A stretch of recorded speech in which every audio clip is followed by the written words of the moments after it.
Hello, ladies and gentlemen, and welcome to the Mashed Potatoes and Gravy podcast. Top of the morning to you, laddies.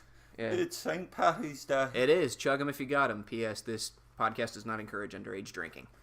But, it doesn't... We do, though. It doesn't look like Jimbo Slice is in any condition to join us, so it might just... So we do have the full Mashed Potatoes and Gravy podcast. The gravy. The mash. The Mash! I think he's the gravy, if I'm being honest. I thought you were the gravy. If I can be the gravy, I'll be the gravy. Like, that's... I thought it was legit the mash. Okay, Jimmy's the mash. Okay, so he's the mashed, you're the potatoes, and I'm the gravy? Someone's I gravy. You were like the other thing rather than the mash. I don't No know. Gravy, no mash. You're something else. Last time we were here, I think I was the mash, he was the potatoes, and you were the gravy? Well, I guess I'm gravy now. I mean, you can't... We just figured it out. I'm Yeah, gravy. Gravy, baby. I think all of them are interchangeable. So depending on the day, it depends on who's the mash, who's the potatoes, and who's the gravy. That seems legit. We also have special guest, Little Dog, Yes. Chihuahua. who probably won't, make any noise. But it's She here. doesn't. She's great. Yeah, like you said though, it is St. Patty's Day. It is March Yeah. the 17th. Lure some snakes out of town, or what was, I don't know what it was. Fucking That was about you got it. You got it. Yeah? Okay, Yeah, pretty much. sweet. and Play a fiddle? A flute? But the holiday has been celebrated the wrong way for hundreds of years. yeah.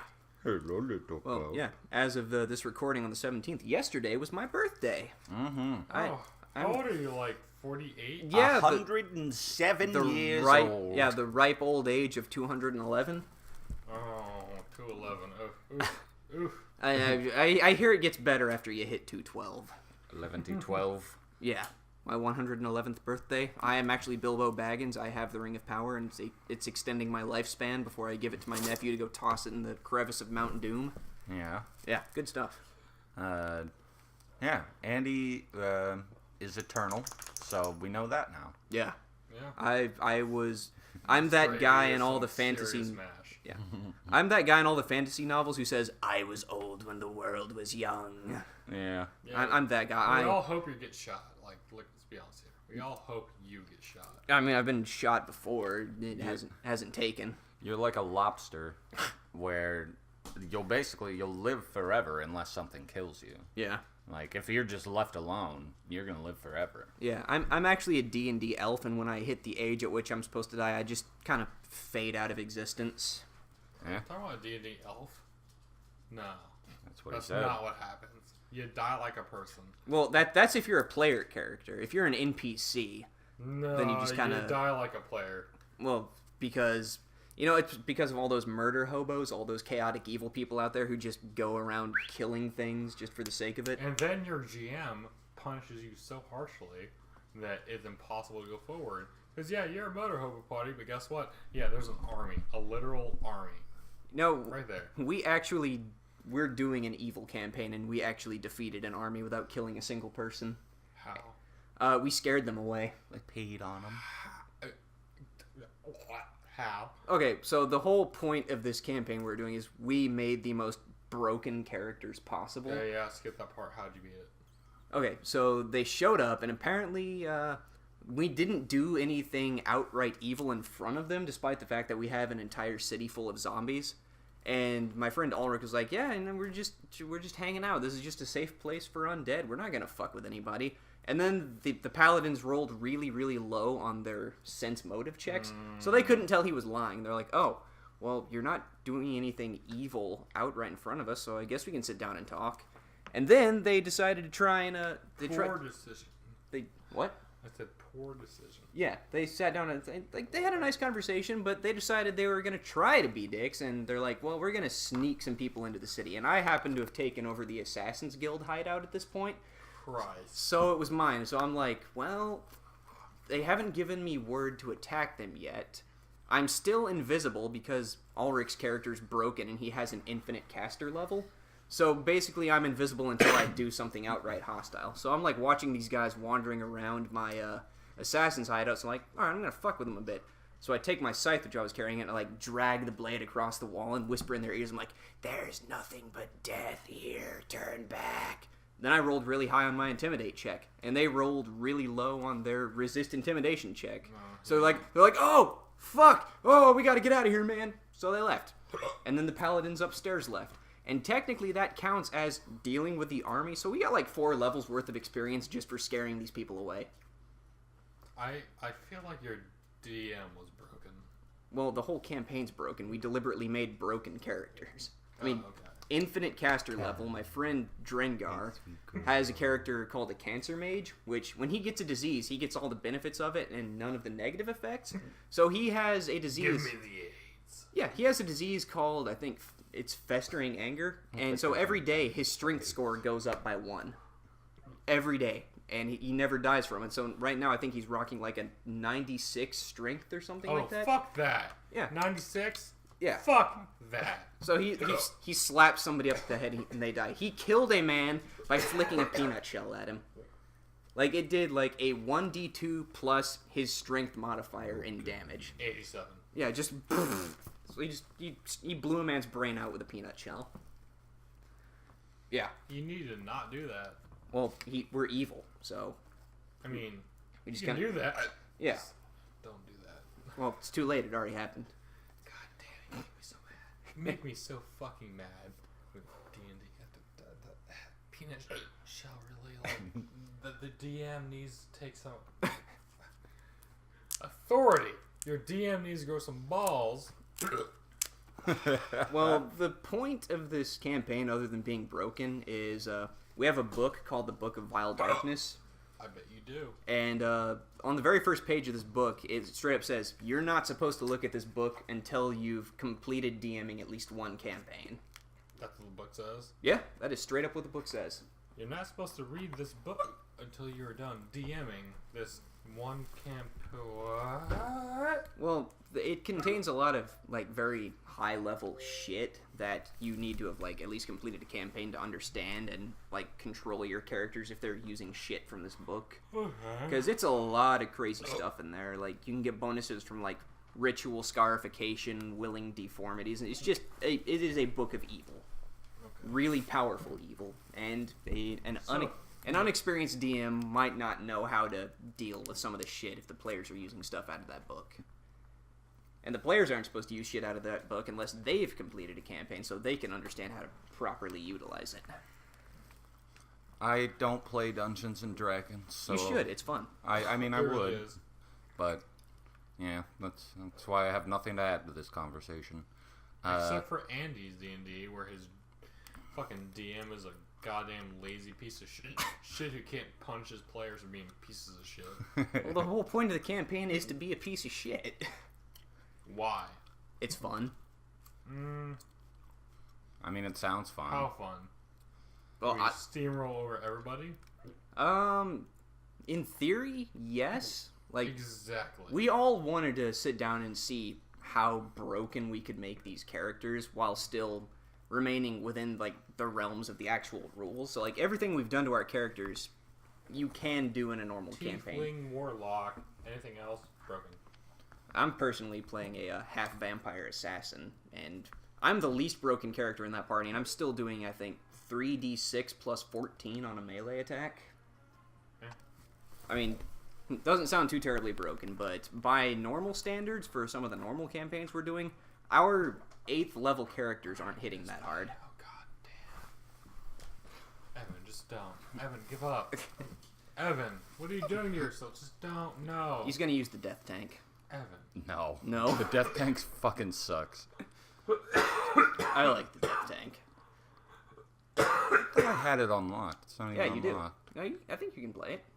Oh, yeah, I can. Yeah. Evan, just don't. But, oh, go ahead.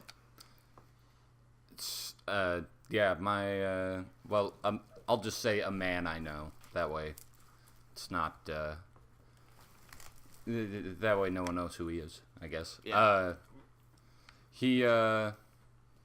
He's playing a D&D campaign right now where, he's got a hawk, and everything that he kills, like every orc or whatever that he kills, he has the hawk snatch the penis from it. Nice. And he's got Great. just a necklace made of penises. Oh, that's fantastic. You should kill them. It's Is there a purpose to it, or is he just doing it just because? just because. Oh. It doesn't do anything, but, you know, he's got a nice penis necklace. Ah, son of a bitch. If it were me, I would have that necklace give him a bonus to intimidation. Just because he's wearing a necklace full of orc penises. Like, that might be kind of scary to the normal person. Nah. Nah? Yeah, Pretty intimidation. normal, really. I mean... What kind of world are you playing in where if that's even remotely normal? Because that's terrifying. Like, I don't know what level his character is, but... 22. Okay, he's epic level. He should be getting... you know, Just level 22. more things than orc penises at that point. You should have, like, the penises of the Greek pantheon around your necklace at I that got point. I got the Zeus dick. Yeah. Right here.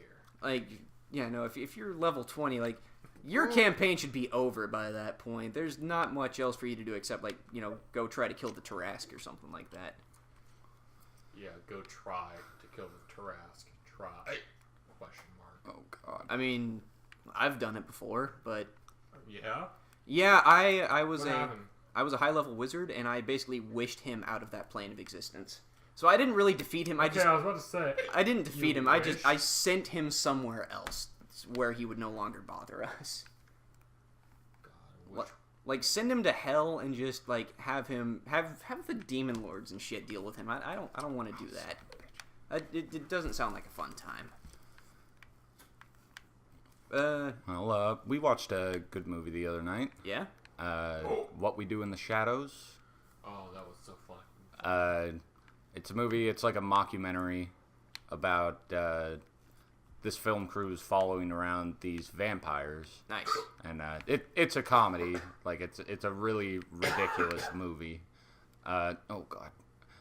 Oh, God. But, yeah, real funny. I'd recommend it. They're following around this group of vampires, and there's really, like, I don't know, not a whole lot of plot to the movie. It really isn't. But Like, it's just random this is- shit that these this is vampires Peter. do. Yeah, Peter is 8,000 years old. He's basically Nosferatu. What were the other ones? There's Vlad. Yeah, Vlad the Impaler, But- Nosferatu, Interview with the Vampire, and Lestat, I think, was the guy from Interview with the Vampire. I mean, like I'm talking more like Styles Vampire. Oh, so there's okay. like you Gotcha. got Nosferatu, you've got Interview Which with the is Peter. Vampire. Wow, these fucking hiccups are killing me. Vlad the Impaler, and what's the other one? I don't know what the other one is. But, like, the Vlad the Impaler dude is called Vlad the Poker. And, like, they have, this one dude gets turned into a vampire by Peter, and, he's around, and his best friend is called Stu. And, Stu is just around the whole time, and they all, like, Like doing chores for like no reason, just like he's helping out. he's like doing all their electronics and stuff mainly. Like, he sets up Facebook pages for them, and like, so Vlad the Poker, Stu's sitting there and he's like, you could do anything here. You could poker, and he's like, yes, poker. No, But, he's like a poker. Yeah. But then, yeah, and Stu, he's like a dude he's got a super red complexion and everything, and so they're like, yeah, the guy who got turned, I think Mike was his name. That might be right. But he's like, yeah, Stu, he's the reddest guy I know, but he's my mate, so I'm not gonna eat him. And it takes place in New Zealand. Oh. That was great. But yeah, all the vampires agree not to eat him. At one point, the newer vampire gets banished because he's been walking around like telling everybody that he's a vampire, and he tells this one dude that he knows he's a vampire, and the dude's like, "Oh, I'm a vampire hunter," and the vampire guy's like, "Ah, fuck off, whatever." But then that guy's actually a vampire hunter, and he kills Peter. Well, he doesn't kill Peter, but he breaks into the house Peter opens his coffin, which is like a super old stone coffin, and just the door falls on the guy and kills him. But from where the guy came in,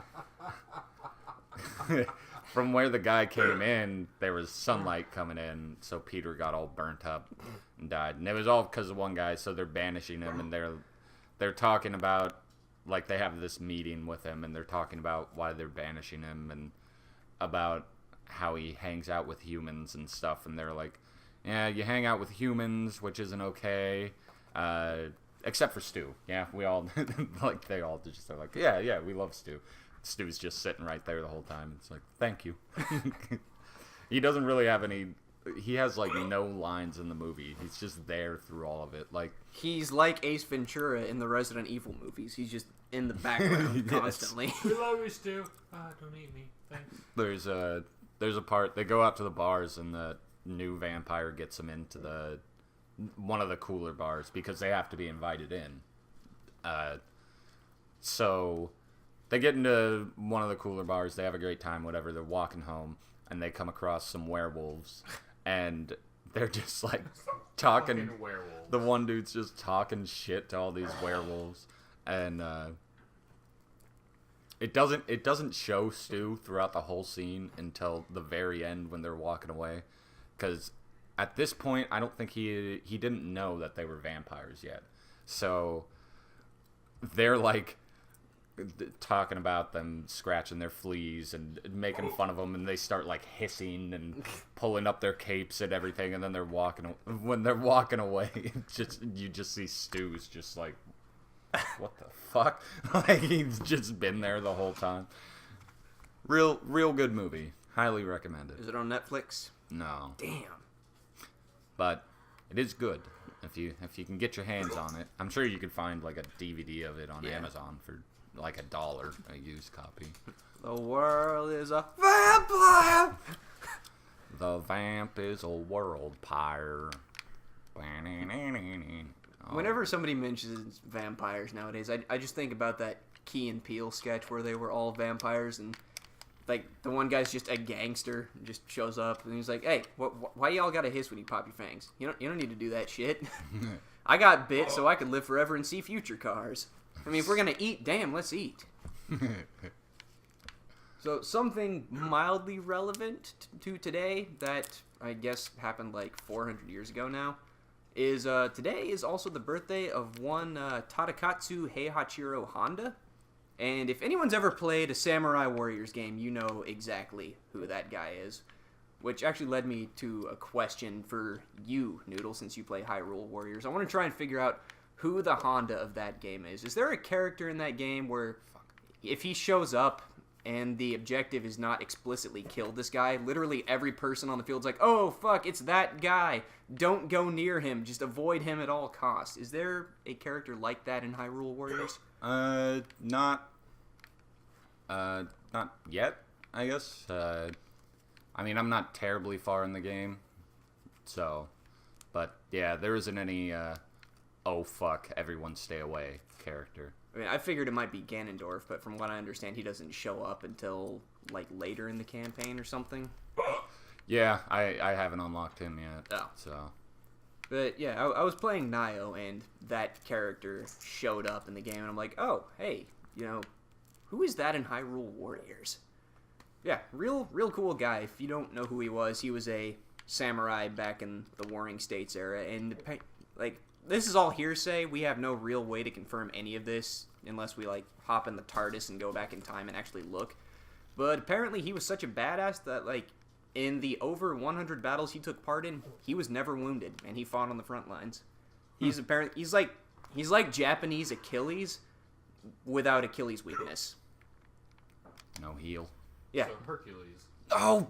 Well, I mean, Hercules could still be wounded, as far as I know. I mean, according to the legendary journeys, Hercules, he got beat up quite a few times. But he's also half god from the waist down. From the just from the waist down. He's got the penis of Zeus, and I mean, all the ladies do want to bone him. Where'd the jug go? I don't know. Damn it, Jimmy. Do you have the jug? I need to get rid of this. The Vase. Vase, jug, whatever. Vase. Yeah, I was curious about it. I want to play Hyrule Warriors. I don't have a Wii to play it on. Yeah, it's on Wii U and DS. Yeah, I 3DS. I didn't know it was on DS until you literally told me like 15 minutes ago. But yeah, I feel now would be a good time for me to yell at Neo because I was a bit upset last night. I got to the second DLC, and there was a boss, and I was furious at this boss because, like, the game was made by Team Ninja, who made, the Ninja Gaiden games, so some difficulty is to be expected, and I played 2 Ninja Gaidens, 3 Dark Souls, and a Bloodborne before I got to this game, but we Team Ninja, listen, we need to have a talk about your game design. I understand bosses are meant to be challenging. I get that. Challenging bosses are a good thing, and I love them. And I'll even overlook the random drop rates that you give these bosses for their gear. But we need to have a talk about long-range, unblockable homing attacks. Because that's bullshit, alright? It's not even a backstab. This ninja character will, like, run at you, do a sliding tackle, which you can't block, and then he'll grapple you, and he one-shots my character. Which, my character's not built for durability. He started off as a very speedy damage dealer, and now he's kind of evolved into a decent all-around character, so he's not a tank. Oh, fuck. What'd you do? Yeah, I did it dumb. Oh, you did it dumb? Alright. Yeah. But, like, just look, you like I'm fast. I have good reaction time. 16 years of martial arts has given me good reaction time, but I'm not like esports pro gamer fast. In this attack, you have like maybe 2 frames to deduce what he's about to do and then try to avoid it. I'm not that fucking fast. I don't know if anybody's that fucking fast. I finally beat the guy, and I'm actually proud of myself for figuring out that there's a pattern in his AI decision making, I guess. You hit him once, and then he automatically blocks your next hit and then dodges away. So I just followed him around the stage, hitting him once, and then forcing him to block and dodge, and basically trapped him in that animation. Like, it's not good boss design. Like I said, bosses are supposed to be challenging, but they're not supposed to be, unfair or meant to be cheesed. Like, Gurman from Bloodborne, in my opinion, is the perfect boss. He's challenging, and every time you die, you can usually understand where you went wrong and then adapt your strategy to compensate for that. I didn't have to cheese him because of a loophole in his AI decision-making. It's just...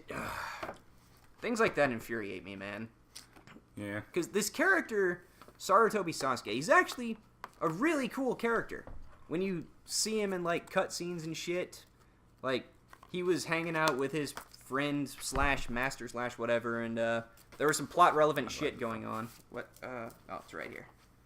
Like, there's some plot-relevant shit going on where this other character's like, yeah, look, I'm not gonna use the Spirit Stones to summon demons to win this battle because that's not honorable. That's a shit thing to do, and I don't want to do it. And then he walks away. And then the person he was talking to, the main villain of the DLCs, is like, oh, well, he's a moron. And then she looks at the ninja guy and is like, what do you think about this? And the ninja guy just turns and gives her what might be the greatest death glare in video game history. And then he basically tells her, like, you're a bitch. Just go away. And then you, like, get to the level where you're supposed to fight him, and you're in these underground caverns, and you come upon, like, a tomb, and he steps out of the shadows, and he gives some kind of speech about how, like, darkness is the domain of the ninja. But he's basically just telling your character, look, man, you came to the wrong fucking neighborhood. And he looks really awesome, and like he's got these tonfa that have like guns on the back end, and I'm like, oh, this is gonna be an awesome boss fight. And then the bullshit happens where he just arbitrarily throws out this unblockable long-range homing attack, and it's just everything that was cool about this character just went out the fucking window when he started doing that, and he just became tedious. And it's fucking terrible because that guy might be my favorite character next to Nobunaga in that game. And Nobunaga's going to be the coolest character in that game, period, unless they pull out some crazy shit in the DLC. Like, Nobunaga, when you find him, like, he's been dead for 20 years or something like that, and this guy reses him, and you walk into the room, and Nobunaga looks at you, and he's like, look, foreigner, you've caught me in a very bad mood. And then you beat him, and, like, in the cutscene, he knocks you down, and he's about to kill you, and he's like, nah, I'm not gonna kill you. And he looks at the guy who rezzed him, he's like, dude, seriously, you thought that I would serve you? Come on, man. And he starts, like, walking off, and he thinks for a second, he's like, a second coming like your Western god might be fun, but nah, I just can't be bothered. I'm going back to hell. And he just walks off. And it's so cool, but so infuriating that they did that to that other character. It upsets me when things do that. Like I said, boss battles should be challenging, but also fair and fun. And this was not fun or fair. You really dropped the ball on this one, Team Ninja. I'm just letting you know in case you somehow stumble across this podcast that you need to fix that shit. You had such a good game on your hands, and then you dropped that in the DLC, and it's not cool, man. It's not cool. Still a great game, though. I love it. It might be my favorite game that came out last year, or 2 years, whenever the hell it came out. Came out last year. Yeah. Like, that might be my game of the year. I've been playing on my DS, besides everything else I'm fucking playing, the Attack on Titan game on the DS. Is it on the DS? There is a DS version. Apparently it's a little watered down. Yeah, But, it's very quick-timey. Yeah. But I'm also very addicted to it. It's real fun just swinging around, and, yeah, when you go to attack, basically you want to, like, take out the Titan's legs so they sit down, and at that point you'll be behind it, and then you want to zip up and get the neck. But you have to time when you attack the neck right, otherwise you aren't going to kill it, and it's, I'm aware that it's a pretty shit game when it comes down to it. Like, all the fighting and everything is just basically quick time events. Like, I guess getting into the right position and everything takes a little bit, but it's mainly just timing. Yeah. But I am very addicted to it at this point. Like, I'm just playing the shit out of it. Yeah, There's also a really cool, it's called, like, World Mode, which I haven't really messed around with yet, because I want to beat, you get to play as 5 different characters, and you go all the way through all their stories, which a lot of them, it's very similar. It's just from a different character's point of view. Yeah. And so it's definitely repetitive, but yeah, I want to get through that first. But the world mode, you get to make your own character, and as you play through it, you can, like, upgrade your guy and make him better and better, which seems really cool. It seems like it's mainly meant for playing with friends, which, if that's the case, it's kind of a bummer, because nobody else is playing that fucking game. Yeah. But, if I can still just play it by myself, that's cool. Which it seems like I can. I think when I clicked on it the first time, it was like, yeah, there's this one type of mode or whatever where it's highly recommended you do it with friends, but maybe I'll just do it all solo and be a badass. Yeah, I was like, the Attack on Titan 2 recently came out for the PlayStation 4, and I was thinking about picking that up with some of my birthday money. It got fairly decent reviews all across the board. Apparently, it's almost exactly the same as the first one, like, but they improved the gameplay and added a bit more story from, like, Attack on Titan Season 2 into it or something like that. Yeah. And one of their things was like, yeah, you make your own character for the story mode, but he's not really a character. He doesn't speak or anything. He's just kind of there. He's just there. Just the biggest badass that no one acknowledges. Yeah, pretty much. And I don't know, I feel like that's kind of a bad move, because Attack on Titan seems very character-driven. Like, they have all these colorful characters like Eren and Mikasa and Armin and Levi and Potato Girl, whose name I can't Those are the 5 that you play as in the DS game. I mean, well, Levi better just be overpowered as fuck, because Levi's real good. yeah, he's a badass. Also voiced by Matt Mercer in English, which is a good thing. That's right. I forgot there was even an Is it just a English dub of the first season? I think so. I want to say they should have started dubbing it the second season, because didn't it start like middle of last year or something like that? Yeah. So there should be. Yeah. It was like 10, 12 episodes, something like that. Yeah, I mean, there's enough of an audience in the Americas that they can easily afford to do an English dub. Which is what I'm waiting for, because they have a lot of really good English voice actors in there. I know you don't like watching shit subtitle-y. Like, I will if I have to, but I really just don't want to. I mean, you should watch the second season, like, because, yeah, I prefer English as well, just because that way I can look away from the screen every now and then and not miss anything. Yeah. But still, there are shows that it's just like, this show's too good. I don't give a fuck that it's in Japanese. I'm gonna watch it. Yeah. And Attack on Titan is one of those shows. Yeah, I refuse to watch Dragon Ball Z or Super in Japanese. No offense to the Japanese voice actors, but the English version it feels so much more right to me, mainly because of Goku's voice. Yeah, I've been watching it in Japanese, and I don't know. I just, like, it immediately goes away. It's like it's almost like I'm not even reading the subtitles. Like, you know, I just don't notice it. I would prefer it in English, but I really like the show. A lot of people don't. Super? Yeah. Really? A lot of people are like, random animation is shit and stuff, and it's like, did you watch any of the other Dragon Ball shit? Because there's random, like, the characters in the foreground are always, they look amazing. Yeah. But, like, so I've been watching it and trying to look for what they're talking about, and, like, yeah, sometimes the characters in the background aren't animated the best, but who gives a shit? Like, I'm also not terribly far into it. I'm like 34 episodes in, something like that. But like the first tournament between the Gods of Destruction is still going on. Beerus and Champa, something like that. Yeah. But I've loved all of it. It's all been good. Yeah. So I don't know what people are talking about. I think people are just being picky because it's Dragon Ball. Yeah, well, I mean, I saw some still shots from, I think it was like Dragon Ball Super Episode 5 or something like that. And yeah, the animation really didn't look good, but that's because they were doing it on a small budget. And then when the show got popular and they started making more money off of it, they fixed it, but that's a thing I get. Like, if I went into, like, YouTube animations, yeah, my early stuff would probably be shit because A, I'd be learning it, and B, I wouldn't have the money to get the really good animation stuff. Yeah.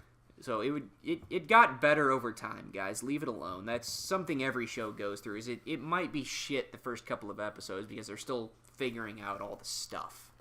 Yeah, I don't know. I have no complaints about it. Like, a tiny bit of bad animation in the background, like, get the fuck over it. It's still a good show. Besides the fact that I didn't watch the Golden Frieza movie. I did watch the, what is it called? God of Destruction, Beerus movie. I watched that, and I thought that movie was shit, because it's, like, an hour and 20 minutes of just bullshit, and Vegeta being a bitch, and then, at the end, Goku and him fight for 10 minutes. It's, like, not even 10 minutes.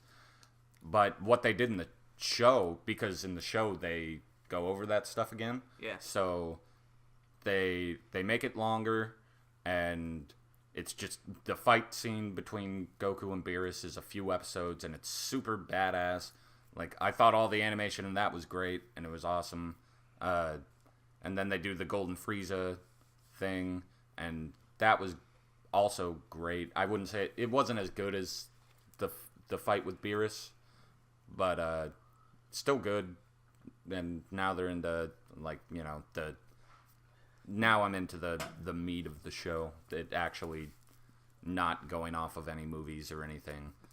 But I don't know. The show's great. I really like it. I don't know why people are complaining so much. Kakarot.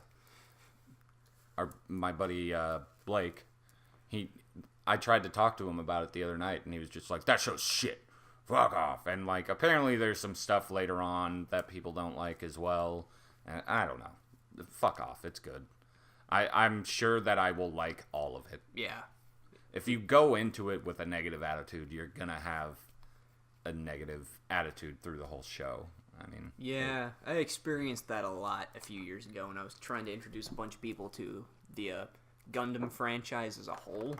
And I sat them down and I tried to get them to watch the original Gundam series. Mm-hmm. Like with the I think it's like late 90s or early 2000s English dub. So the dub was good, but the animation was unchanged and it was very obviously 70s animation. They're like, "Dude, this show looks like crap." And I'm like, it was made in the fucking 70s, man. It didn't come over to the States until like the 90s. Like, what do you want them to do? Reanimate all 70-something episodes of it? Come on.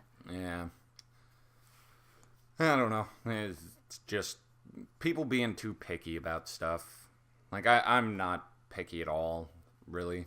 Like, I'll watch something and I'll be like, "That was pretty good." And I'll tell my friends at work about it or something. They'll be like, "Oh, yeah, I watched that. That was fucking trash. That animation was trash." And it's like, it wasn't that bad. Like, you do better. Which it isn't exactly a fair thing to say, but still, it's just like, still, the story was good, and the animation wasn't actually that terrible. You're being ridiculous. Yeah, there are some people out there who actually do take that to heart and try to make it better with their own animation, and some of the stuff on YouTube is actually pretty good, but I don't see somebody sitting down and reanimating 70 episodes and 3 movies of the original Gundam on a YouTube budget. Yeah. I mean, sometimes success stories happens like that. Like the guys who were trying to remake Resident Evil 2 using assets from the Dark Side Chronicles actually like got picked up by Capcom. They're like, "Hey, come help us remake Resident Evil 2 because you guys are good at it." Like, that'd be cool if an animation studio got all those YouTubers like, "Yeah, no, we're just gonna pay you hundreds of thousands of dollars to remake our show." Like, cool. Do it. Please, I'd love to see a remake of Gundam. Yeah, and like, I don't know. I understand getting spoiled by like something like Attack on Titan, which just has fucking amazing animation the entire time, and that's part of why it takes them so long to release stuff, or why it did at least, because the first season came out like 5 years ago, 4 or 5 years ago. Yeah, something like that. So I remember I watched it when I was at my old place. I watched it before me and my ex even split up. Like, I was the one who kind of got our whole group of friends into it, just because I was like, "I want to watch an anime. What's on Netflix? Oh, that looks neat." And ended up watching the whole thing, and people who stopped by randomly saw it, and we all got into it. And yeah, the animation in that is fucking amazing. Like, top tier. That's some of the best animation that there is. But yeah, people just get too picky. You get spoiled by stuff like that, and then you watch something that's slightly lower than that, and you're like, "Nah." Well, we aren't, but people are. Yeah, I understand nostalgia goggles can take me only so far with Gundam, and I will acknowledge that it's a product of its time with its animations, but it's still good. It's still a great story, and spawned an entire franchise, most of which is good. Like, I don't know. I know there's some... The SD Gundam stuff, I don't know about that. It's not something I enjoy, but I think SD Gundam was made for, like, kids, like, 5 to 10 years old. Yeah, my one buddy Jake from work is really into Gundam. He builds the models and everything. Nice. He's watched all the shows, and like even he will admit some of them. I don't remember all the names of them because there's a bunch of different shows of it. Yeah. But even he will be like, this show of Gundam is kind of shit, but he still loves it because he just loves Gundam. Yeah. But, I mean, everybody should love Gundam. Who doesn't love giant robots and shit? Yeah. It's, I haven't really... My only real experience with it is like, Toonami. Yeah. Like, I never really watched it religiously or anything like that. I was never insanely into it. Like, I never... Like, it was cool when I watched it, but I didn't care enough to actually watch the entire show. Like, I still don't. Like, it's neat. I like the designs of some of them. Like, when I go over to Jake's, his models are awesome. But I just don't care enough. Yeah. Like, it's one of those shows that if I started watching it, I'd probably get really into it. But I just don't care enough to start watching it.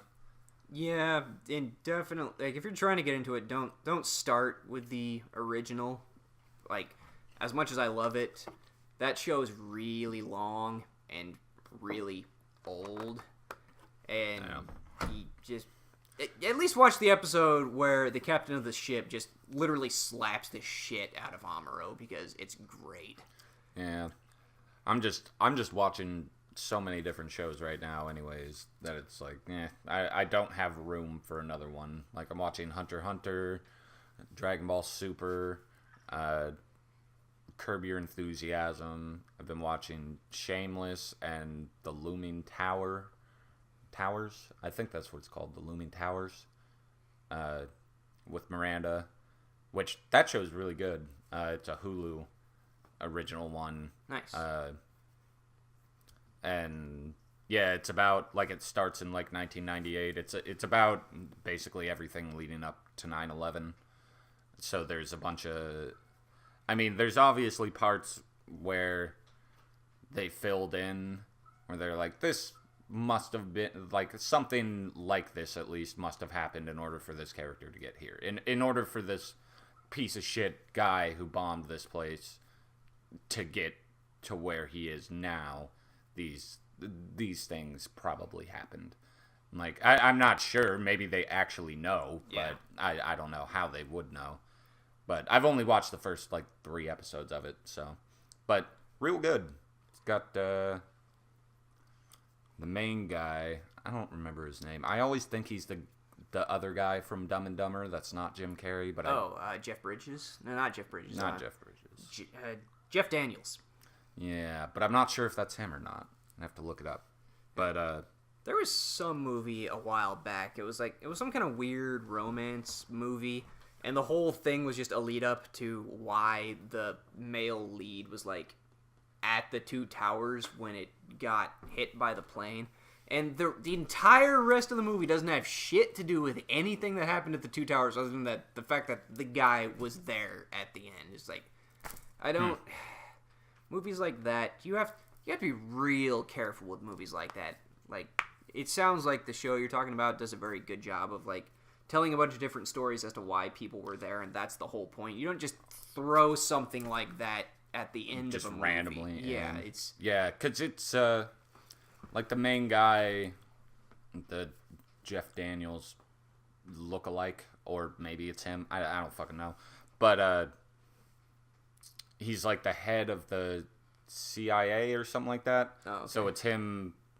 Like, he has this Muslim guy who joined his team. He got hired there, and the dude joined it as a joke because he was like, yeah, see if they'll actually, it's CIA or FBI or something. But his whole thing was like, yeah, I had a bet with my college buddies on whether you guys would actually hire me because I'm Muslim and everything like that. And the Jeff Daniels-esque character is like, well, did you win? Because they had a huge pot, and he was like, no, I fucking betted against myself, so I lost money. But he's the other main character of the show, and he can actually speak the language of the Muslims and everything, so he's very useful, and he's a real smart dude. But so it's just these different FBI, CIA, I forget, agents going to different places and trying to figure out where these terrorists are and what they're going to do and trying to stop it. And, yeah, real good show. Speaking of Hulu, have you checked out The Runaways at all?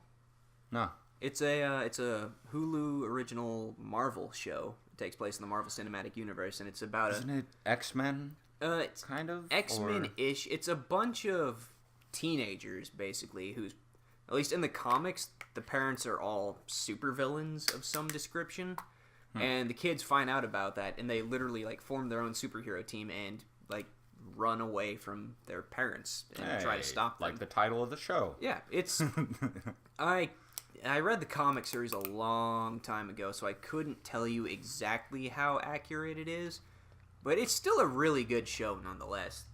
They got some decent peoples in it. Like they have Spike from Buffy the Vampire Slayer is one of the parents of one of the kids, and he's a real fucking asshole. Is he Magnetus? No, he's not Magneto. He's Magnetus. Well, please. All right, so Magnetus is actually this character's name is actually Victor Stein, which I was looking for some kind of Frankenstein joke in there, but there isn't one. But he's R.L. Stein. Yeah, but he's like a really like seriously good inventor. Like I think he invented like a hover car or something like that, and he's just all about making technology. But because of the corporation he works for, he's like constantly under pressure, and it leads him to be abusive toward his kid and his wife. But I don't want to say it's sympathetically portrayed, but like if you actually watch the show, you understand why this guy is under such insane amounts of pressure trying to meet deadlines that like one of his things is he's trying to build a teleporter and he just keeps fucking it up because he can't get the technology quite right. And yeah, he's just a guy who's snapping under pressure, and they portray like all of the parents in this way. Like the parents are a supervillain and they're trying to, I guess, resurrect a guy who is played by Doctor Doom from the shitty Fantastic Four movies. I mean, shitty-er, depending on your views of the one with Michael B. Jordan in it. I have not watched that new one. It's okay. Like I heard it was just awful. It's not. I also don't care about the Fantastic Four, so there's that. It's not bad. I mean, it's not up to par with all of the other Marvel movies. It definitely has its issues, but it is miles better than the fucking first two Fantastic Four movies. Dude, Rise of the Silver Surfer, come on. With Lawrence Morpheus Fishburne. Yeah. I don't know. I didn't like those movies. No, they weren't good. But yeah, I picked up the Fantastic Four on DVD, I think during Black Friday for like $1. So I don't feel I lost a whole lot of money on that movie. Yeah, just time. Yeah. Well, I still enjoyed it. Michael B. Jordan made a great Johnny Storm. There were a lot of good characters in that movie. The plot was just shit, that's all. But yeah, Runaways. Check it out. It's really good. It keeps popping up whenever we're on Hulu. Maybe I'll give it a shot. I'll watch an episode. If I like the first episode, maybe the first two, I'll give it a go. Like, I'll warn you, it takes a while to get rolling because they have to introduce a lot of characters in an episodic show. Yeah. So, like, instead of just the first episode, like, watch the first 3, and then if you don't like it, well... How long are the episodes? I think they're each like an hour. Oh, Jesus. It's a lot of teenage drama because the main characters are teenagers, and yeah, you might end up hating one of them, but probably all of them. No, they're not all bad. There's one of the characters, Gert, she's the kind of person that you and me absolutely despise starting out because she's like all about like feminism and power to the women and tear down the patriarchy, and they even talk about it in the show. They're like, "Look, girl, you're wrong. You don't know what the fuck you're talking about." Yeah. But she gets better later on, and her parents are my absolute favorite parents in that show. They're so incredibly goofy and hippie-ish. Are they Magnetus? They're not Magnetus. They're the least villainy villains of that show. They're like in literally the first episode, they're driving their daughters to school, and like one of them is coming up on like her first that time of the month, and the mom just turns around and is like, "Yeah, look, if the cramps get too bad, just go to the bathroom and give yourself an orgasm." And she's like, "Ugh, Mom, why would you say that to me?" And she's like, "Orgasms release natural endorphins. They're painkillers. Don't worry about it. Just go jack yourself off in the bathroom." And those two are great. I love them so much. I think you'll like the show. It's really good. Yeah. I did watch another movie the other night. I believe it was called Man Versus. Yeah. Good movie until the end. It's basically like, Survivor Man. Yeah. Like, basically that's kind of the plot. Like, this dude is survivor manning. They drop him off in northern Canada, and he's got to spend 5 days there. And he's a, survivor man. But it gets super creepy the whole time. Like, there's definitely, like, plot holes and shit that doesn't make sense. Yeah. But it's super creepy. Like, he sets up, like, rock fall traps to catch a rabbit, and like, shows on camera how to skin it, and like, uses a soda can with the sun to light a fire. Nice. And everything. And then, like, things start getting real creepy, and he like moves camp because of it, and he ends up leaving that new camp to go look around, and he finds this other camp that has, like, a shelter just like how he built it, and, like, this wolf that he saw earlier that's skinned exactly the way he showed it, and, like, the soda can set up to start a fire, and he's like, what the fuck? And he takes off. Like, he hears something, he takes off, and he hides under this, like, rocky shit, and then he looks at it after, like, he's freaking out, and then he realizes, like, oh, this is a giant rock fall trap I'm hiding under. Like, it's this giant rock put up with the logs, so it's, like, exactly like that the thing was learning from him. And so at the end, he finally decides to make a run for this for where his, like, crew is, and he's going, he falls down a hole, gets fucked up, whatever, gets out, gets to the camp, no one's there, starts looking around, and he had caught 2 rabbits, and one of them he put up a tree, like, with a rope, like you're kind of supposed to do. Yeah. And so he gets to that camp, and lo and behold, the 3 people are all hung up in a tree with a rope, and 2 of them are skinned, because, of course. Very Predator-esque. Yeah, 2 of them are skinned and hung up in the tree, and his brother is, like, still alive for a minute when he gets there. So he tries to radio. They got a radio thing there. He tries to radio. Doesn't work. They had a guide earlier on who was a dick.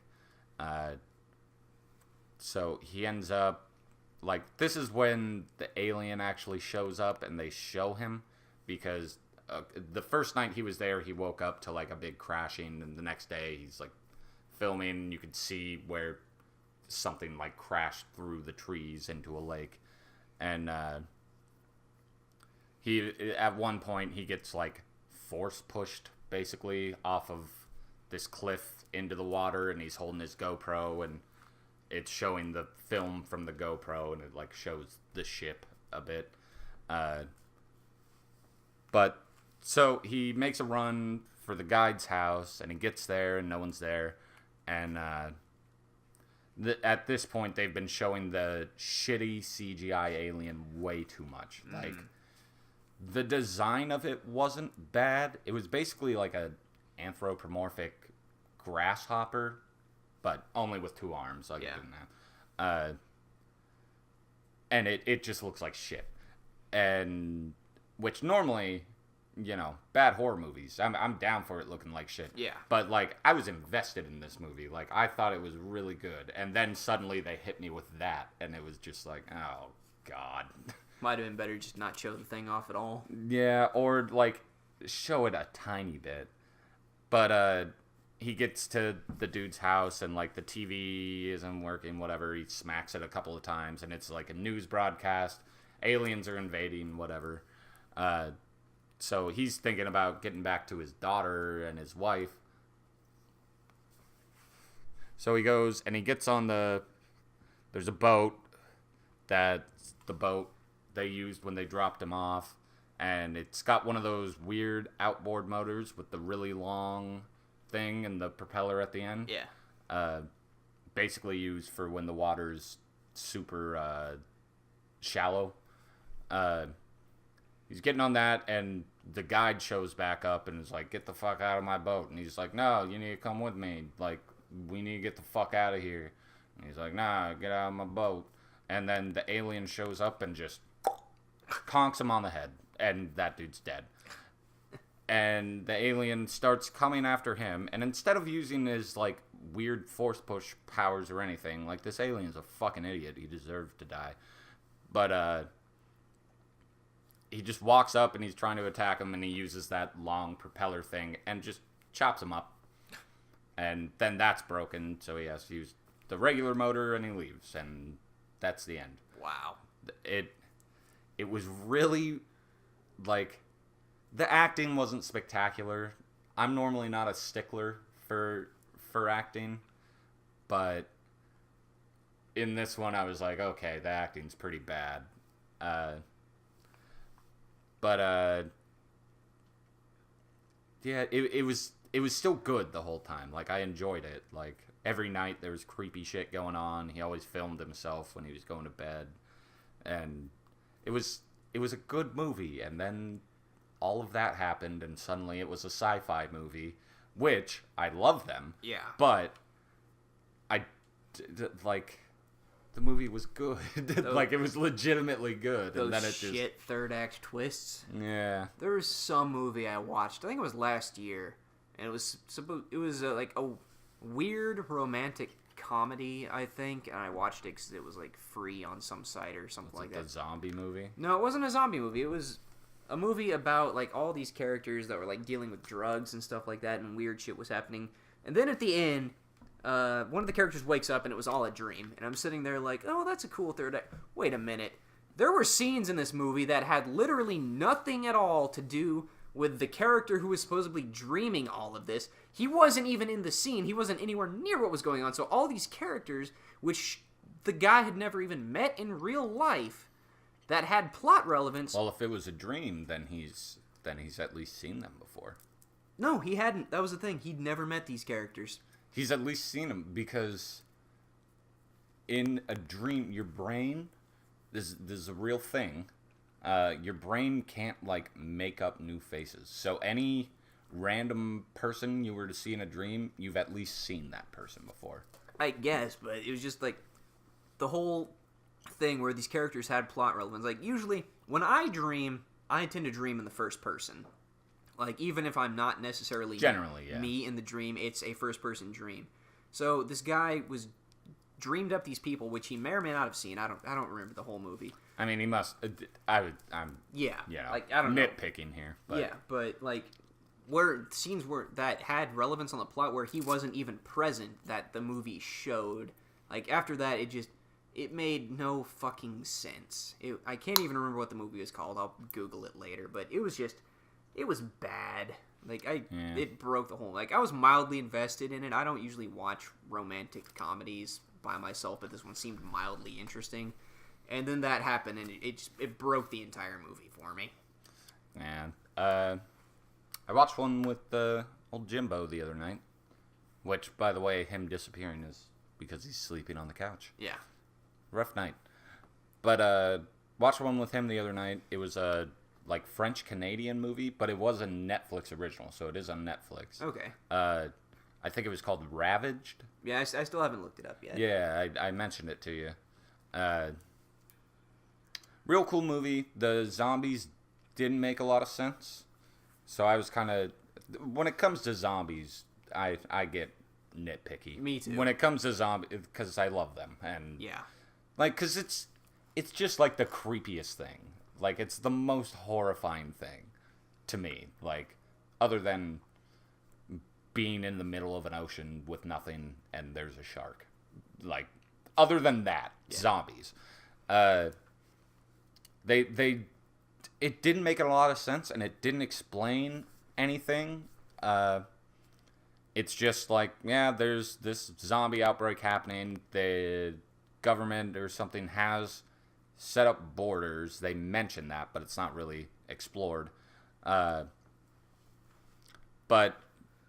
the zombies, the zombies are super creepy in that movie because they're a lot weirder than normal. Like, they don't they won't attack anything except for humans. Like, they're not going to attack a dog or a horse or whatever. But when they don't have any, like, stimulation, like if they don't see a human, they generally just stand there staring. Except that they also, like, build monuments out of trash. Like, there's a few of them, just giant monuments made out of trash that, like, it shows them making, and then they just stand there and stare at it. It's really strange because they, like, sometimes they'll just sit and stare at like, none of the rules matter. There's no rules. Yeah. And which you could put it towards, like, everybody's different. Maybe this strain of whatever reacts differently with everyone. But, like, there's a scene where one of the dudes, he's first seen them making the monument, and he's just like, what the fuck? And then he turns and looks, and there's a zombie just standing there, like, holding a chair or something, and it's just staring at him. And he's like, oh shit. And it takes a minute, and then the zombie finally screams, because generally when they see something like that, they just scream and then start sprinting after them. But it was just sitting there staring for a minute. Well,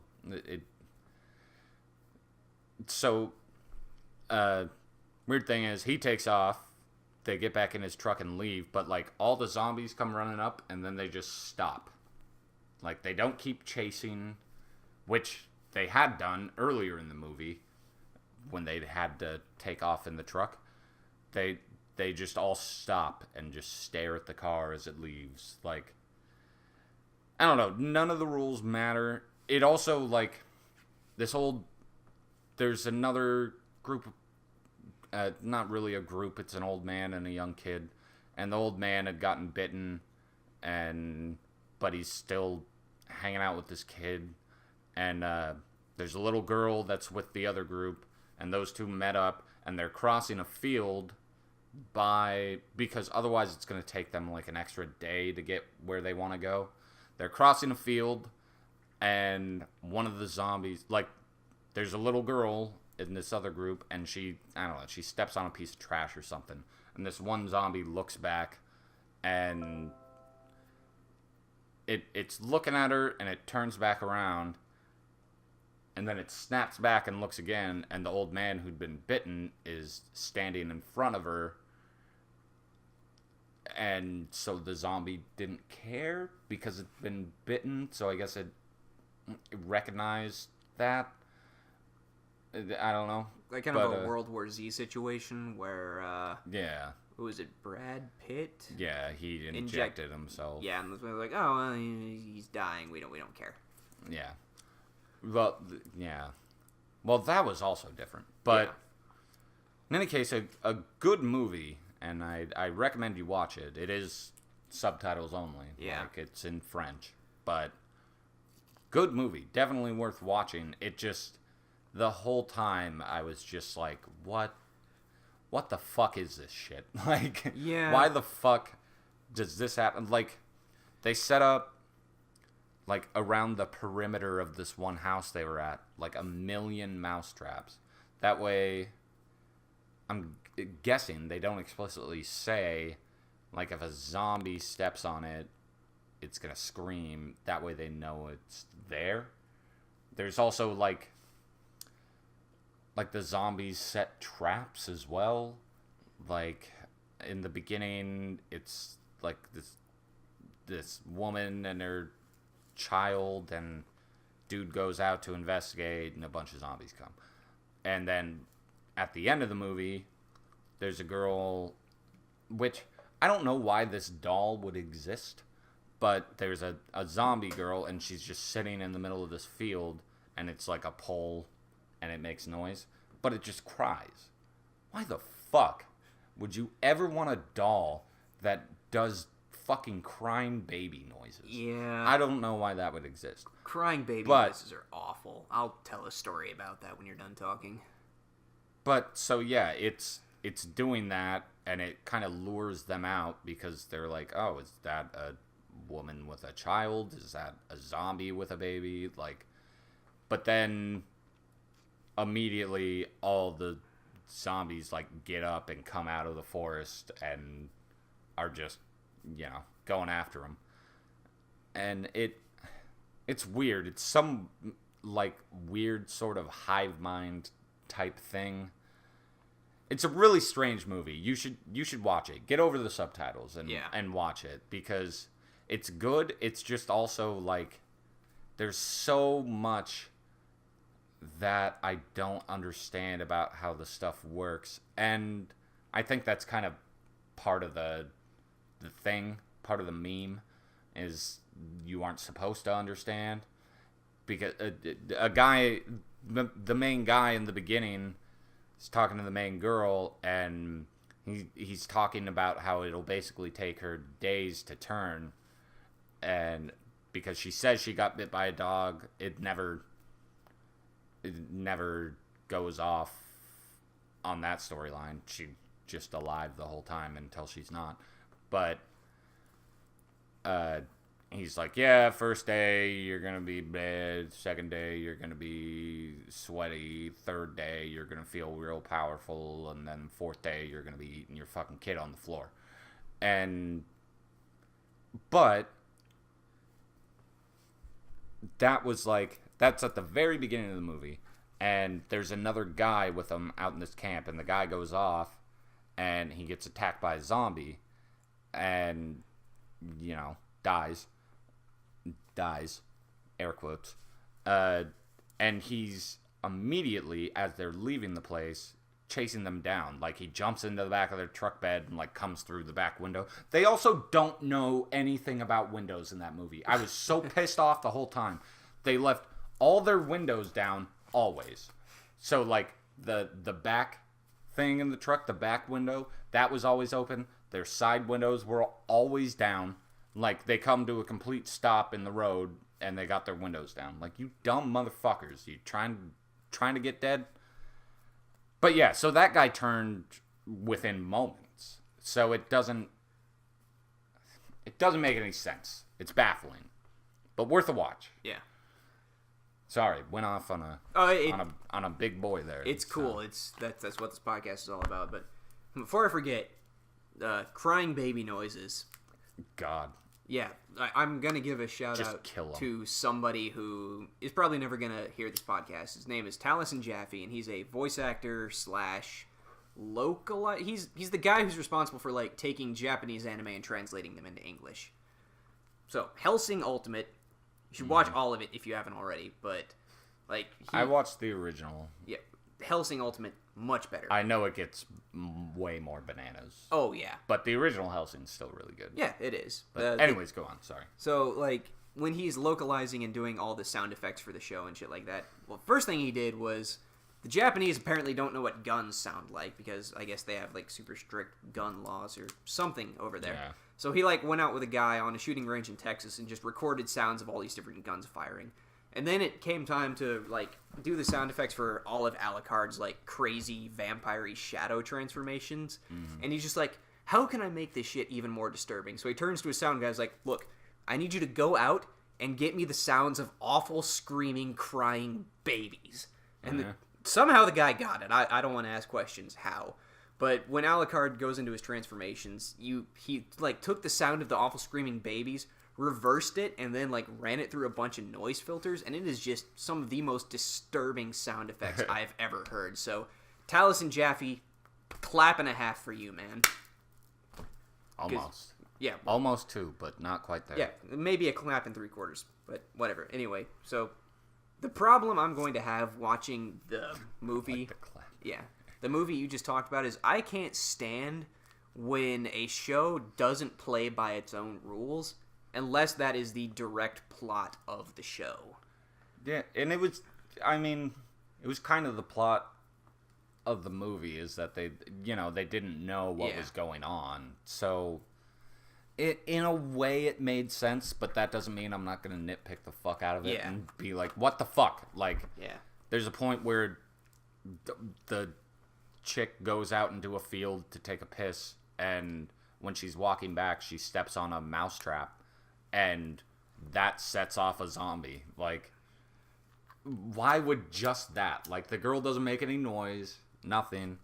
Like, why would just, like... Yeah. They're in the forest. Do they not just hear cracks and shit all the time? It made no sense. Yeah, that's one of the reasons why I really don't like Sword Art Online, which a lot of people do, but I can't stand the fact that that show doesn't play by its own rules. I think I've talked about it before, but like early on in the show, the main character Kirito comes upon these guys who are like fucking with this low-level player, and he's like, why don't you fight me instead? And like a guy runs at him and starts hacking the crap out of him, and he's like, yeah, my health regeneration gives me like 800 points per second. You can't do that much damage to me.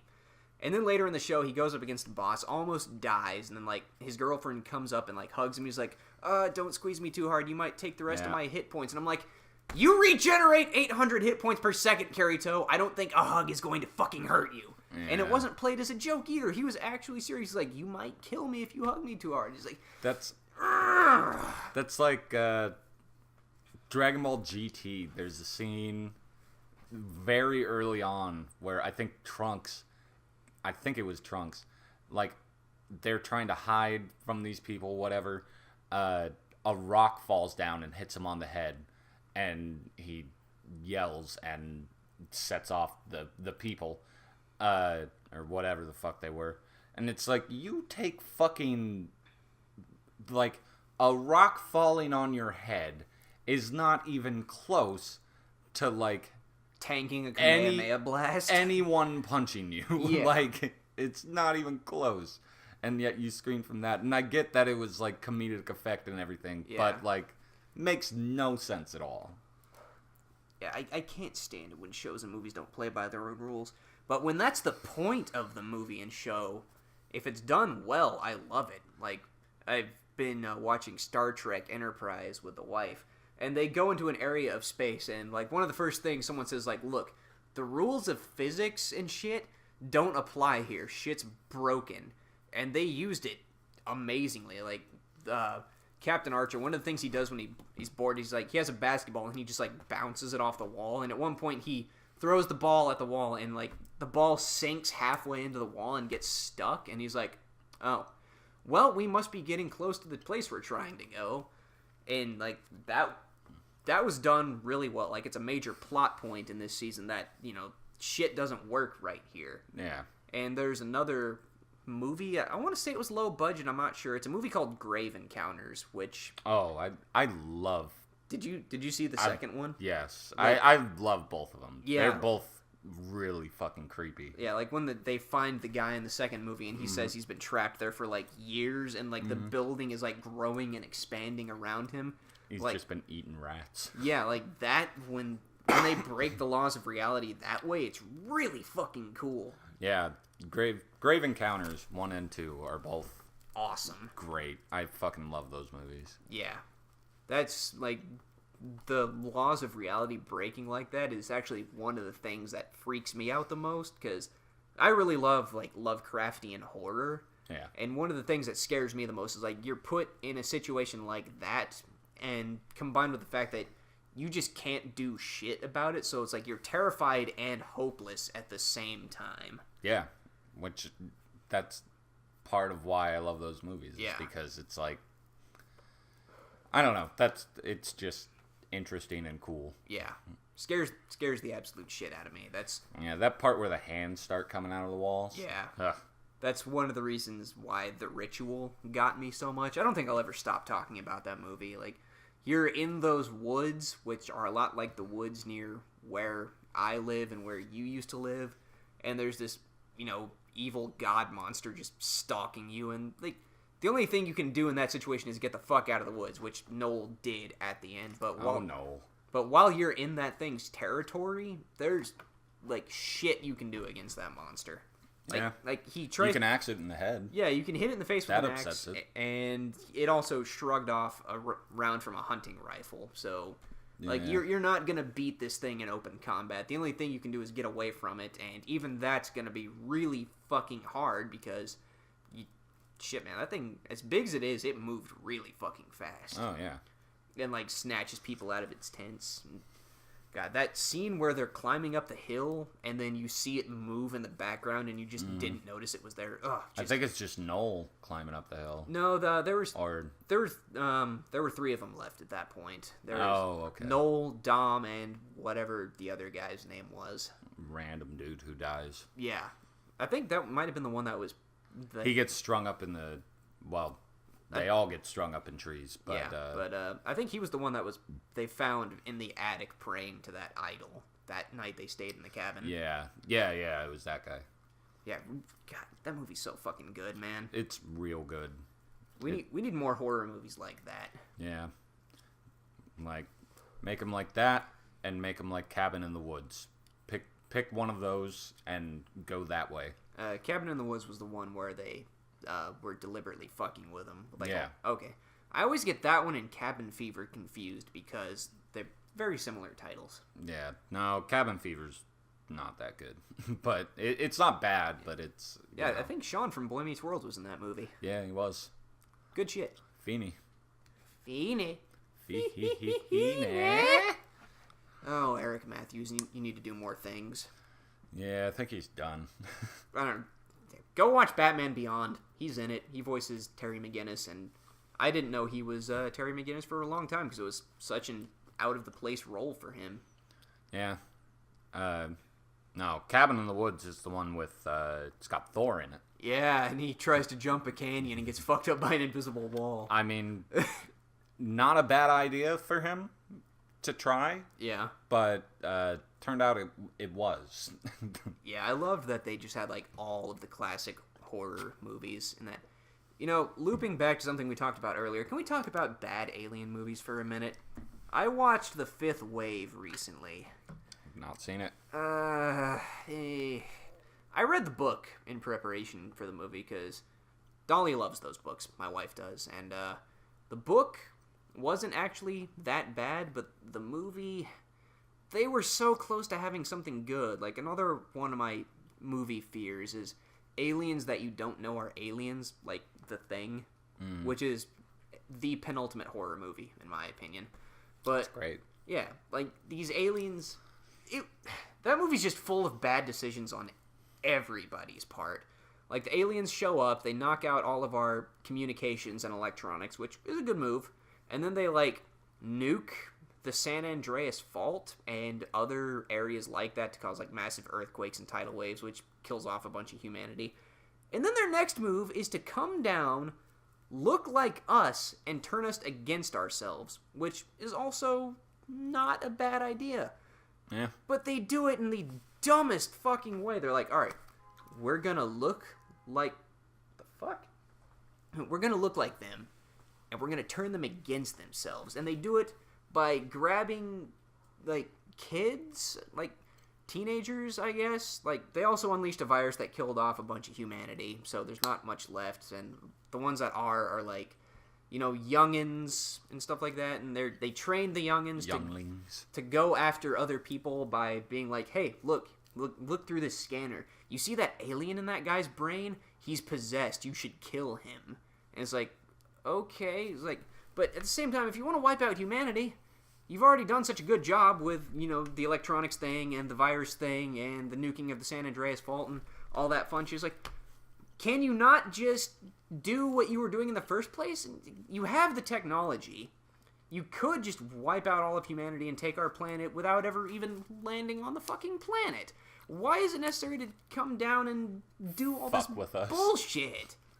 And the characters also make bad decisions. Like, in the first 5 minutes of the movie, the main character, Cassie, she's wandering around the post-apocalyptic hellscape. She's got, like, an M16 or something like that, and she comes upon a guy who's bleeding out in the back room of a convenience store where there's, like, water and food and stuff. And she comes and she's like, are you a human? And the guy, like, has a gun. He's like, are you human? Please help me. And then she shoots him, like, I think I counted 9 times to kill this guy. It's like, okay. Unnecessary. You could have shot him once, Or you could have just left the room and waited for him to bleed to death and not waste any ammo at all. Like, she clearly knows how to survive. She's been on her own for a few months. She could have just, like, found a cabin in the woods and just, like, stayed there and survived off the land because she knows how to do that. Like, why do you feel the need to go out and waste ammunition and put yourself in needless danger when you don't even fucking have to? It's... God damn it, that movie. And the thing that upsets me even more, the girl who played Cassie, Chloe Moritz, I know she can do good stuff. Why did she... It's a bad Alien movie. Just... Yeah. Have you watched the VHS movies? I've seen parts of them. I haven't seen the whole thing, though. You should watch at least the first two. I don't remember if it's the first or the second one, but there's, because, you know, it's random, like, parts split up, different stories, and one of them is an alien one, and it's like these kids are living in a house on a lake and whatever, and they're home alone, and just alien shows up, and they're running around, and these aliens are coming after them. It's super creepy. Really cool. You should really watch those movies. You'd fucking love them. I did love the parts of them that I saw. Yeah, they're fucking amazing. There's one in the second movie, which... Because I have a big interest in, like, cults and stuff like that. Like, it's just interesting to me. That's why, like, Far Cry 5. Yeah. I want to play that. Yep. But we'll be playing that on the channel. There's one in the second movie where it's like this guy and they're doing like a documentary on this church, and the church basically worships the guy who started it, like this weird, I don't know if he's Thai, I don't know where they are. I don't know, some flavor of brown. But they end up like a bunch of like pretty much everyone kills themselves, and they summon this like demon, and it's super creepy and everything the entire time, and it's awesome. I love it. The thing that kills it though is at the end when they show it, it's just like it's like a taxidermied bullhead that they just put on a stick, because the dude like gets away, but the thing like knocks his car over, and then he's like laying there on the ground, and it like peeks its head over the car, and man, does it look like shit. It looks so bad. It's just like, oh man, you had me so creeped out, and like this was so cool, and then you did that. Like then you stuck a weird taxidermy bullhead on a stick and poked it over the edge of the car, and it just looked awful. Yeah, that was that's one of the things that alternately makes me love and pisses me off about the Blair Witch Project. Yeah. Like, you never see the Blair Witch, but I know for the time the movie was made and the budget they made it on, if they did show it, it'd probably look like shit. I love that movie too. Yeah. The first one. Have you seen the newest one? No, but I want to. The newer one? I really want to. Definitely not as good, but it's still creepy and it's weird. It's another one of those things, kind of like Grave Encounters, where they're like trapped in the forest and can't get out, and everything's hopeless because like the group ends up like splitting up, and like so the main group like spends the night, and the dude and the chick that went away, they like come back the next day, and they're like, oh my god, it's been like 2 weeks, or it's something like that, and they end up in that house, and they like know, because they've seen the footage of the original, they like know that, oh, you gotta stand in the corner and stuff, so she's like in there and he's standing in the corner and stuff. Like, it's still kind of creepy, but it's not nearly as good as the original, because the original is real good. Yeah. Like, it's a bullshit movie, but it's good. Yeah. I would also like to plug a really, really old movie, I guess, by our standards. You ever watch The Vanishing on 7th Street? No, but my water jug is leaking from somewhere, and I can't figure out from where or why. Anyways, go on. Yeah, The Vanishing on 7th Street. It's a movie with good old Hayden Christensen in it. Anakin Skywalker from the prequel trilogy. Yeah. And it's a very different horror movie. Like, it's some kind of apocalypse that happened, and basically, like, you can't go in the dark. Like, if you go into the darkness at any point, like, you'll vanish. You'll be gone, and like the darkness takes you over or something and uses you as bait for like other people. So the whole premise of the movie is like Hayden Christensen and I think Tandy Newton. I don't remember the lead actress, but they're like wandering around, I think Detroit or something like that, just trying to survive. So they're constantly like hoarding batteries for their flashlights and candles and stuff like that. And you never actually see, like, I guess the monster of the film outside of the fact that it's in the shadows somewhere. And it's a really creepy, off-putting movie because, you know, like, there's no humans left. There's no one to run, like, the electric power plants and stuff like that. So you're never going to get more light than what you already have or scrounge. You'd think, like, that'd be the first thing you'd go and try and fuck with would be the power plant. Yeah. But, like, you got to be really careful because when you go to sleep at night, you know, you got to make sure all your lights are set up properly so they don't go out. And it's an interesting premise. Like, I wouldn't call the movie great or anything, but you don't see movies like that where it's something as mundane as naturally occurring darkness can be such a massive threat to you. Sounds a little similar to what's the damn movie called? The one where it's like I think she's technically the Tooth Fairy. It's like Darkness. Oh, Darkness Falls. Darkness Falls, yeah. Man, I haven't watched that in years. It's probably terrible. Which I think might also have Hayden Christensen in it. I'm going to look that up real quick. But I like that movie. I remember liking it, and it, like, legitimately scaring me when I was younger. Yeah. But it's probably terrible now. I wouldn't call it terrible. Well, it's got a 5 out of 10 on IMDb, so you know it's good. Yeah, like, I liked it, because, not Hayden Christensen. Yeah. My bad, whatever.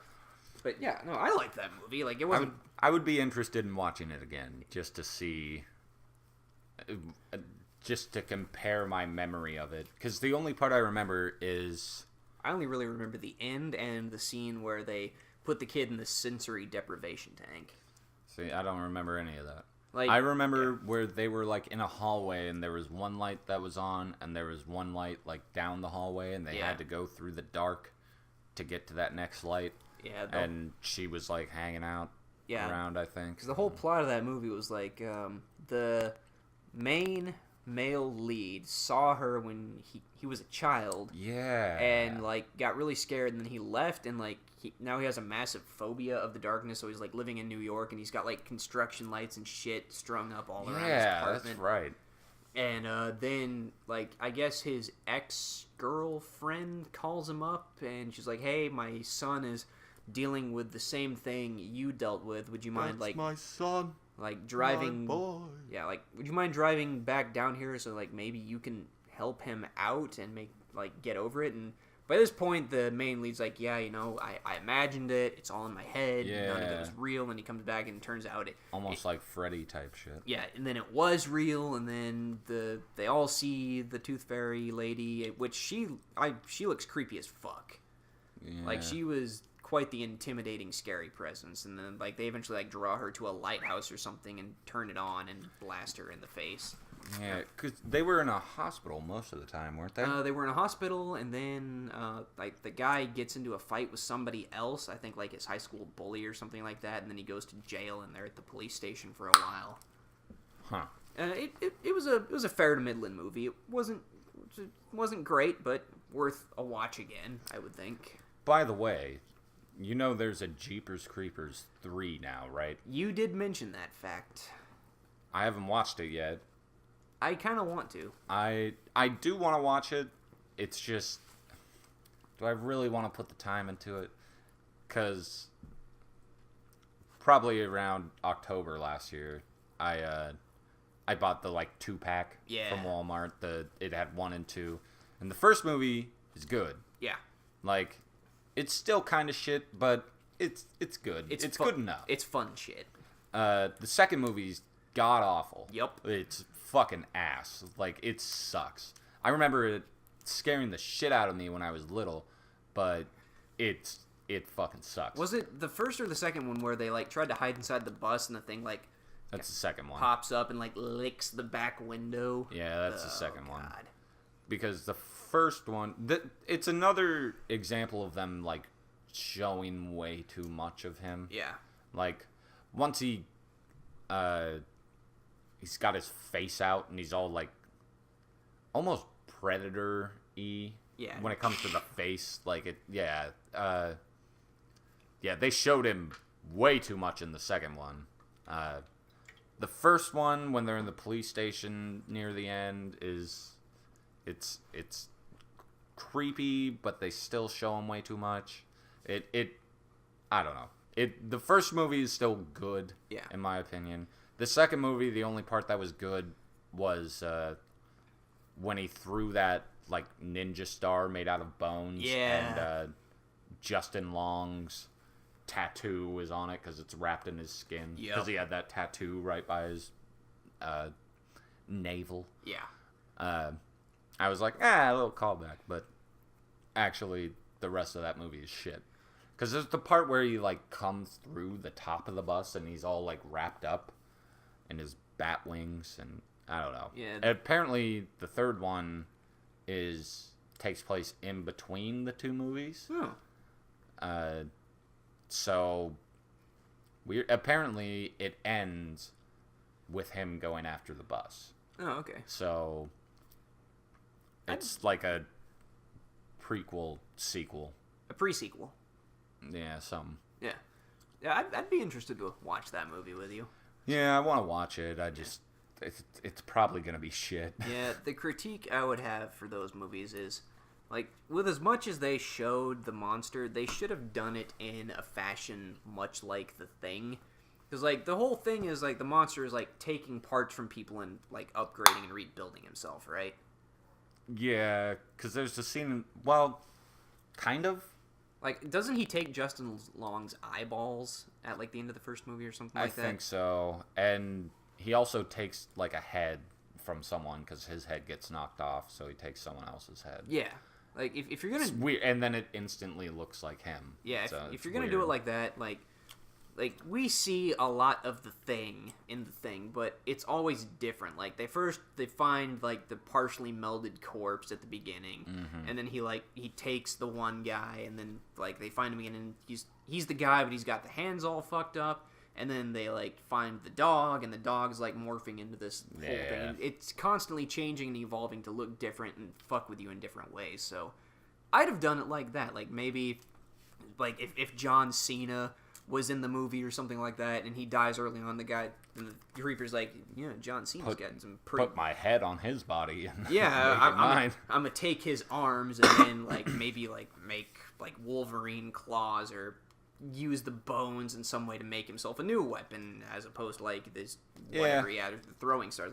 The monster needs to constantly be changing a lot, and using his differences as abilities or whatever, but he just kind of looks the same constantly. It's also really strange. It has this power to play a song on a radio. Yeah. That. How'd you get those peepers, cheapers, creepers? How'd you get those eyes? Yeah. But, how does that work? How does he... First off, who sung that? I don't know. I'll Google it. Well, I mean...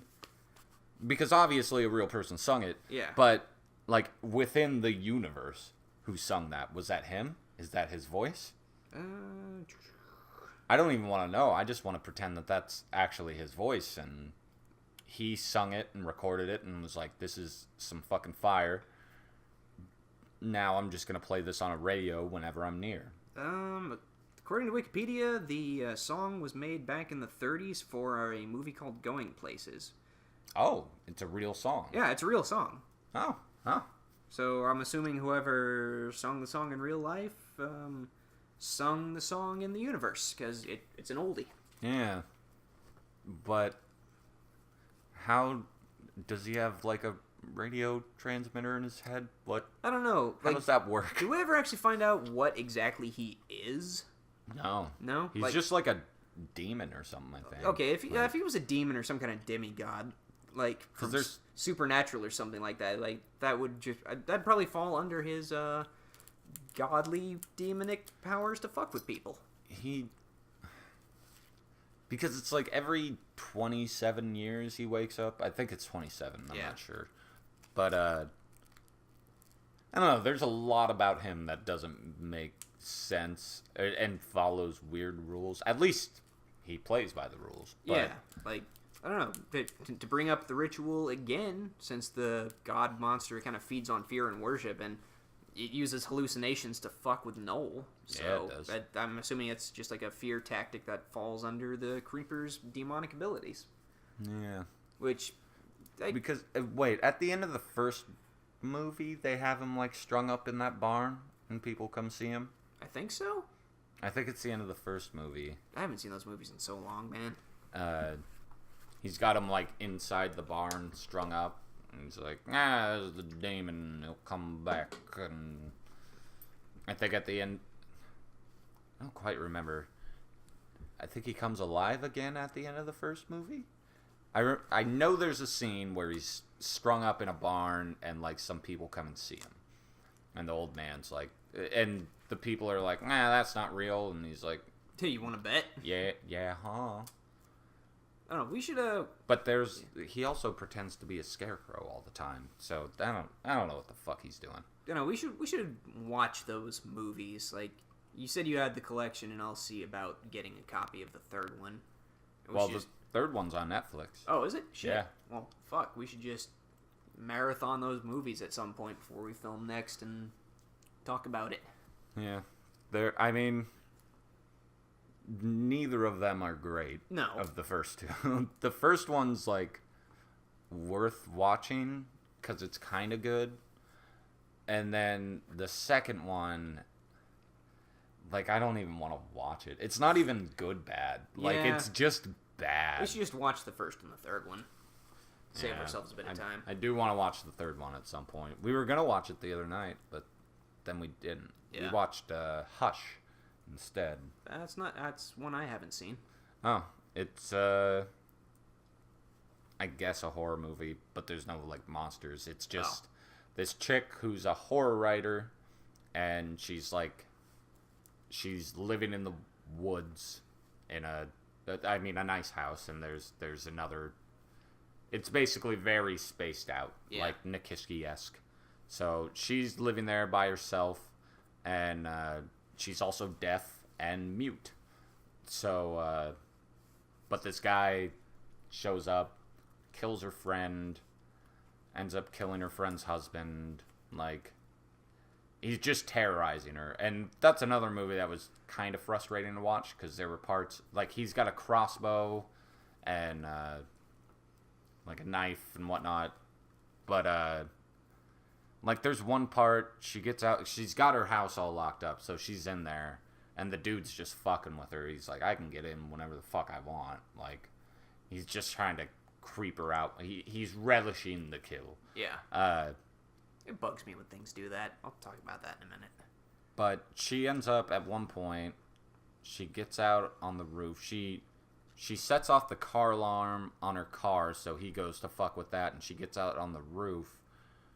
Maybe that's a different part. But she gets out, at one point she gets out on the roof, and the dude, like, sees her up there, and he's going up to get her, and she, like, kicks him off. So now she has his crossbow and, like, a bolt. And instead of killing him right there, which she had trouble pulling the crossbow thing back, but that doesn't matter, because he's climbing up again, like, so basically completely helpless. He's climbing up to get up there, and, like, why doesn't this bitch just fucking stab him in the eye with a bolt? Yeah. Like, he's done at that point. Like, he's gonna leave because there was a bunch of there was a bunch of stuff where it's like, oh, you could have killed him right here, and like, I'm a pussy, but still, if my adrenaline is pumping like that, like, this person's gonna kill me unless I kill them. Like, that's my only option. Yeah.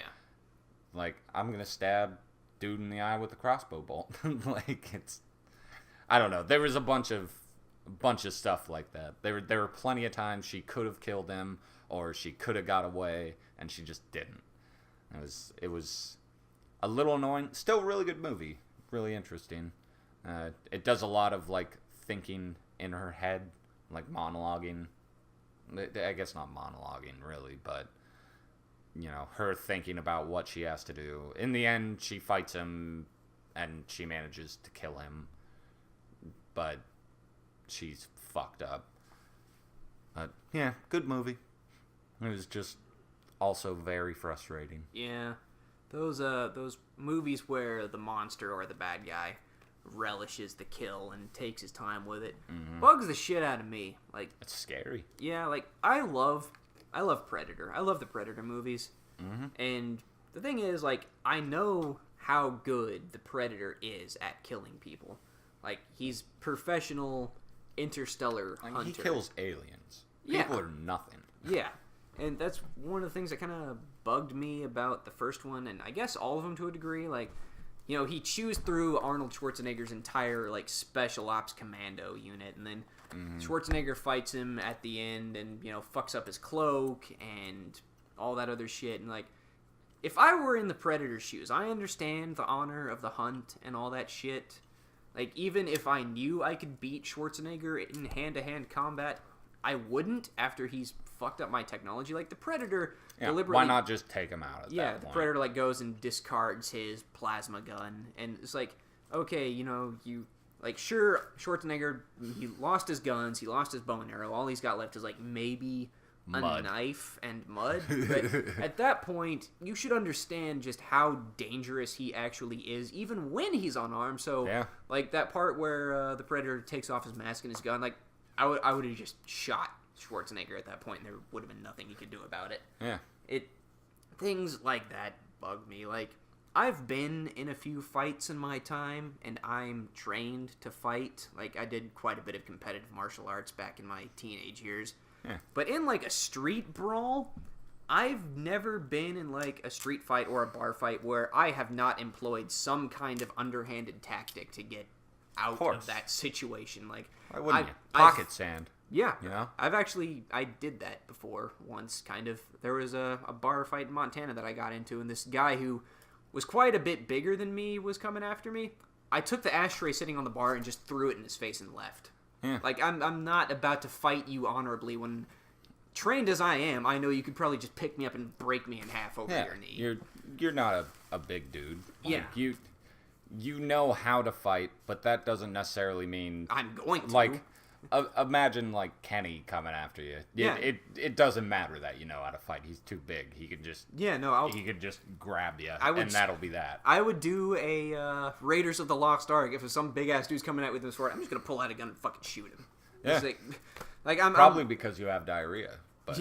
Yeah, but you know, seeing a large man with a large sword that he obviously knows how to use, and all I have is a whip or a 6-shooter. Yeah, I'm just gonna shoot him. Like, it's a real thing, by the way. The reason that scene exists is because he had dysentery. He had dysentery, and look, can I just pull out a gun and shoot him? Yep. As scary as the monsters that relish the kills are, the thing that frightens me infinitely more about monsters is the ones that are good at what they do and know how to do it. Like, the Predator sees Jesse Ventura with a fucking minigun. He's like, I don't want to get in front of that. Yeah. I'm gonna shoot him in the back. Like, monsters don't frighten me as much. I mean, if I'm in the situation, it would frighten me, but, like, if it's something I could actually, like, kill, like, I have a chance at killing it, I'm not going to be as afraid as opposed to, like, a demon or, like, something like that. Like, that's way more horrifying to me. Yeah.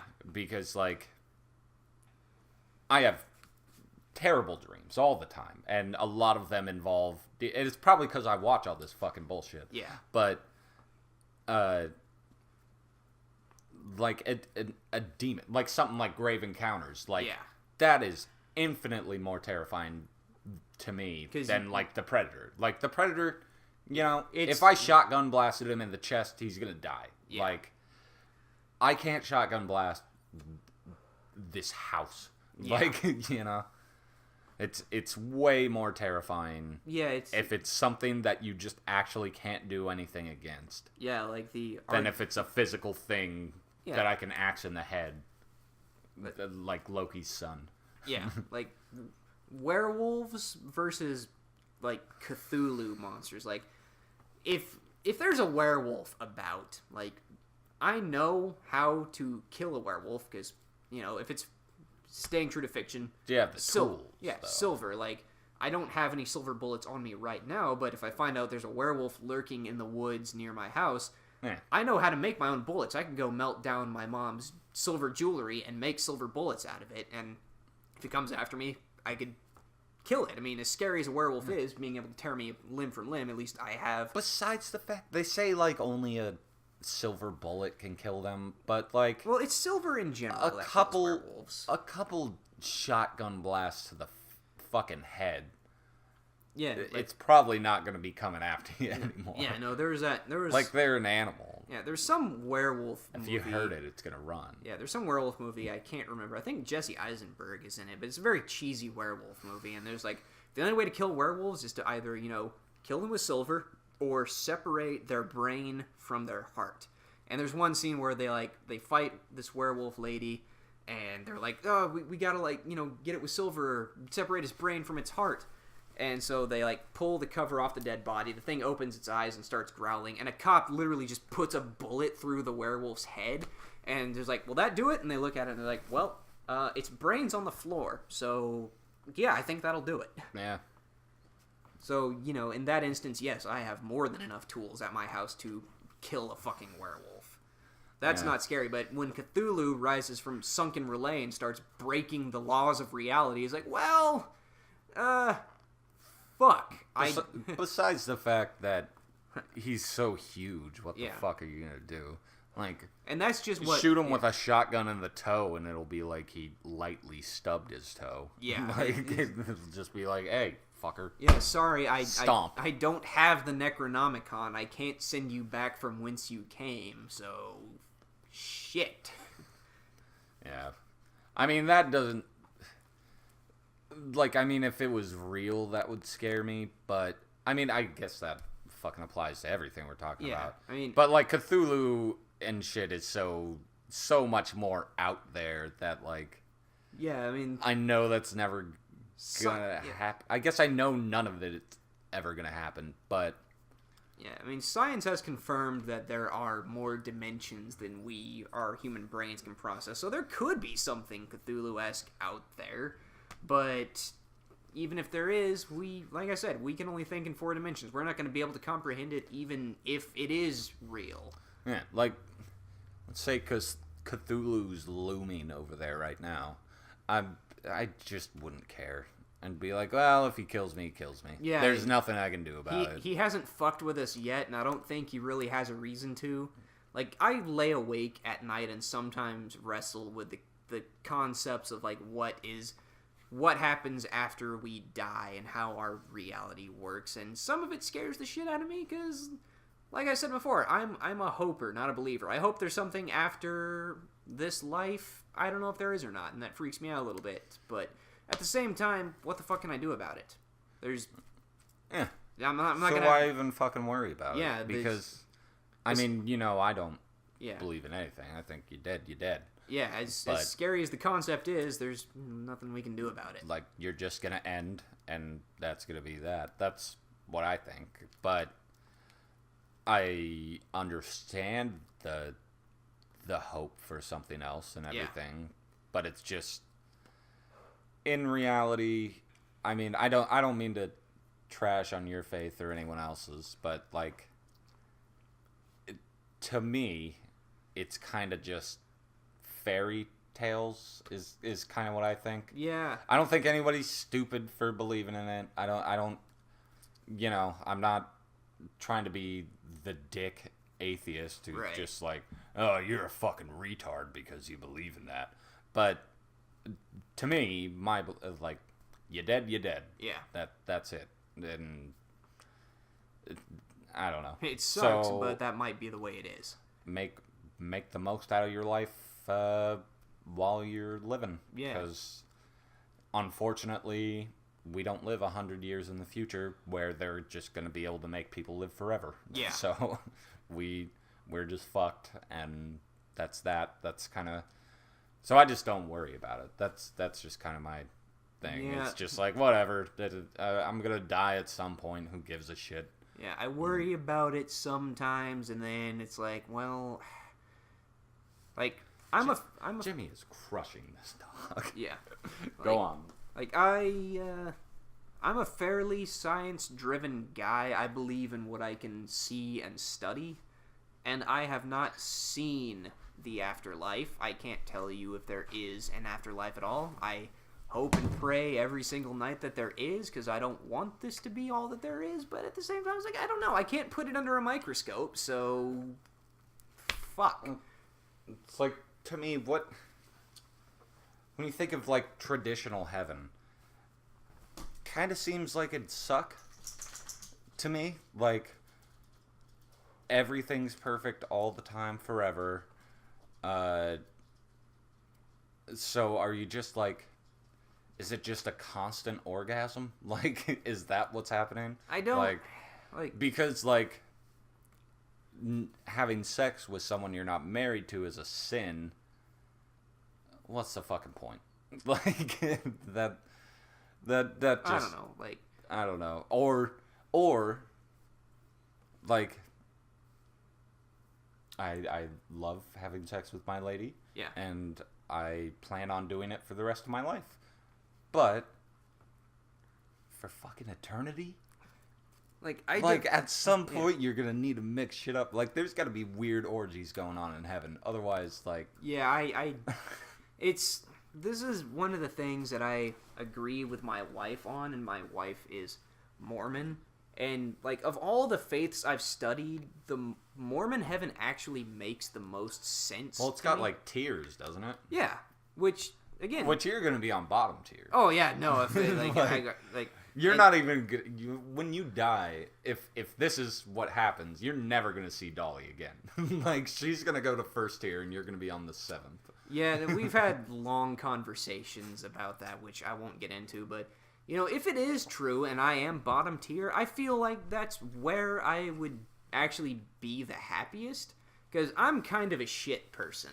I'm not going to lie. We both are. Yeah. So, like, if we enjoy the bottom tier. Yeah. We live in the bottom tier of society anyways, so... Yeah, so that's where we're comfortable. If I went to, like, if I get to heaven and then God's like, hey, man, did good work down there. You're going to be living in my mansion, partying it up. My bedroom's right down the hall from yours. I'd be like... That's a lot of pressure. Yeah, I'd be like, dude, I don't fucking think I deserve to be. I don't want to be around him. Like, I mean, I'd like to meet the man, shake his hand and all that. Maybe see him on the sidewalk when I go to get my heaven mail or something like that. But if I like walk out of my bedroom and I see God coming out of the bathroom with like a towel around his waist, fresh out the shower, I'm gonna be like, oh, this. Well, first off, you're gonna masturbate. Well, naturally, I'd be like, man, I don't. This is not right. This is like a Hell's Angels biker sleeping in the fucking presidential bedroom. He's not gonna be happy there. That's weird. That's like being around the Pope. Yeah. Or something. Like, I just don't want to. Yeah, I'm a faithful man, but I don't think I deserve to be hanging out with the Pope. I know I don't. I mean, that's a different religion than yours, anyways. But like, the Pope is arguably the most holy man. Yeah. Like, because if I'm around the Pope, I'm gonna say some dumb shit. Yeah. I can barely get through a sentence without cursing half the time. Yeah. So like, and besides the fact, like, I'm just gonna be like, dude, how, like, what do you you even can actually talk to God? Yeah, it's like, what do you really? What do you even? What's he saying right now, yeah. motherfucker? Like, I'm gonna be a dick about it. Yeah, and it's not gonna be cool. Yeah. So like, it'd be similar with God. yeah, it'd be like, what do you even say to him? Like he's God. He knows every sin you've ever committed. Yeah. And like, what if he just offhand says like, hey man, when you had that magazine, Busty Asian Beauties. So what'd you think about that? I'd be like, dude, I thought they were busty. Yeah. I thought they were Asian. I thought they were beauties. Yeah, I don't. I masturbated to it, God. Yeah. What the fuck? Why are you fucking watching everything I do? I don't think that I need to be having this conversation with you. Yeah. No, if you like give... It's fucking creepy. It's like Santa Claus. Like, don't fucking watch me. Yeah. Motherfucker. It's like, if I go to Mormon heaven, like, give me, like, an apartment on the outskirts of the city and maybe, like, a key to the laboratory where I can study the universe for a couple of thousand years. Like, I'd be happy about that. That'd be a thing to do. But, even then, after 1,000 years, once I've unwound all the mysteries of the universe, what the fuck do I do then? Eternity is a weird, slightly scary concept. Like, yeah, I mean, it's kind of like space. Yeah, how it's ever expanding, and I mean, if there's no way a human can like wrap their mind around the fact that it just never stops. Yeah, like because it has to stop somewhere, like. It's always crazy to me. I don't like to think about it. I feel like I would get pissed off. Like, I'd be like, all right, I finally got all the answers to everything in the universe. God damn it, a new planet just formed. Now fucking damn it. I gotta go pick this shit apart now. It'd get stale. Of what do I do now? Yeah, it'd get stale after a while. Like, heaven doesn't sound... I'd rather just be done. Yeah, at that point I'd be also, sorry, go on. Yeah, at that point I'd be like, okay, so I've done all this shit. Can you give me a universe to fuck around with? Can I go become Emperor Palpatine of this universe and just role play to my heart's content? Is that an okay thing to do? Not unless you're Joseph Smith. What? Only Joseph Smith can control the planets. Joseph Smith does not control the planets. He's dead. He's in heaven. I don't know what he's doing in heaven, but look, Joseph Smith was a man, all right? He was not a god. He was called a prophet. Okay, he was a prophet, but now he's dead. He's off doing something else. Just, dude, leave... Either everything he said was real, or he was the greatest con man this world's ever seen. Either one. Just leave it at that. Just stop bugging people like my wife about it. I got my buddy Ty at work. Cool dude. An insane artist. He's actually going to BlizzCon. Nice. He's trying to work for Blizzard. That'd be awesome. He drew, I don't know, Winter King. What's he called? The Lich King? Yeah. World of Warcraft guy? Yeah. Yeah, Lich King. He drew, yeah, Lich King.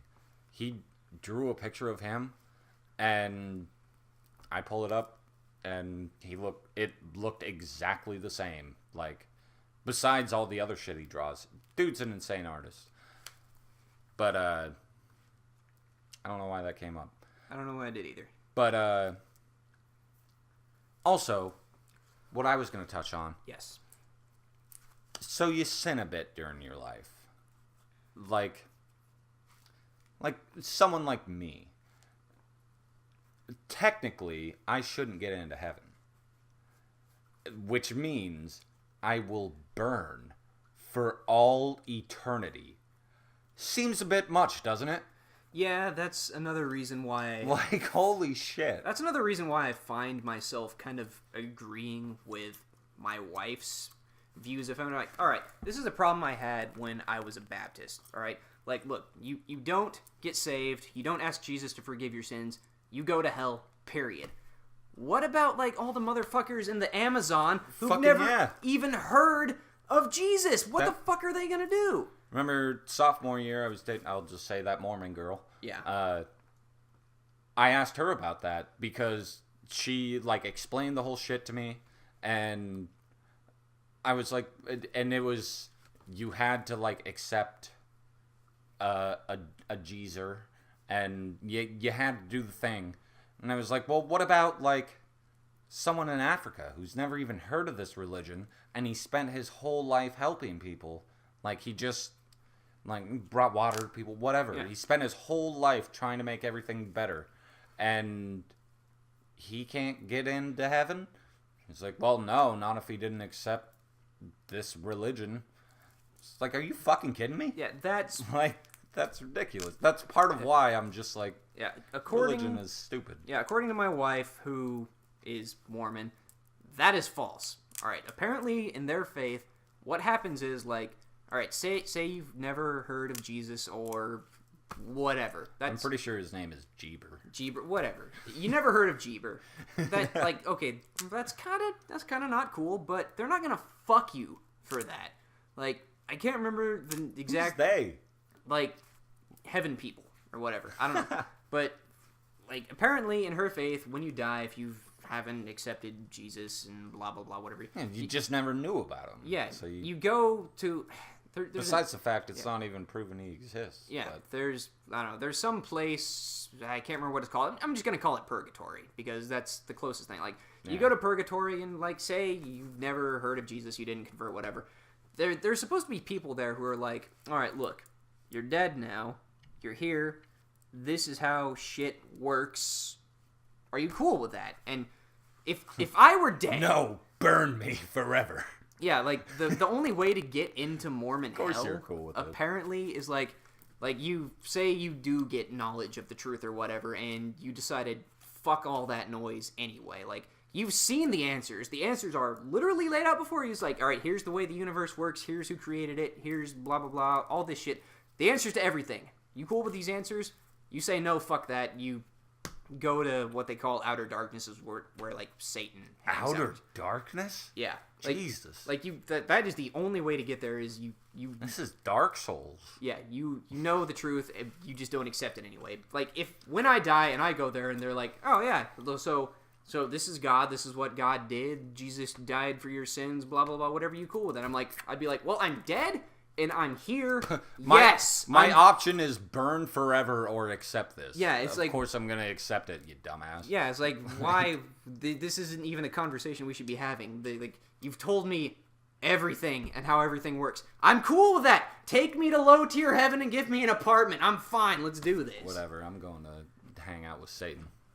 Yeah, no, this Satan's probably way cooler than God. We'll get fucked up. We'll have a good time. yeah, this is another Satan's another issue that I have. Like, all right, it's the free will versus destiny argument. Like, God gave, like, in Mormonism, the purpose of life is, it's a thing like you Go on a mission and waste your whole life. well, probably, yes. Sorry, I'm being a dick now.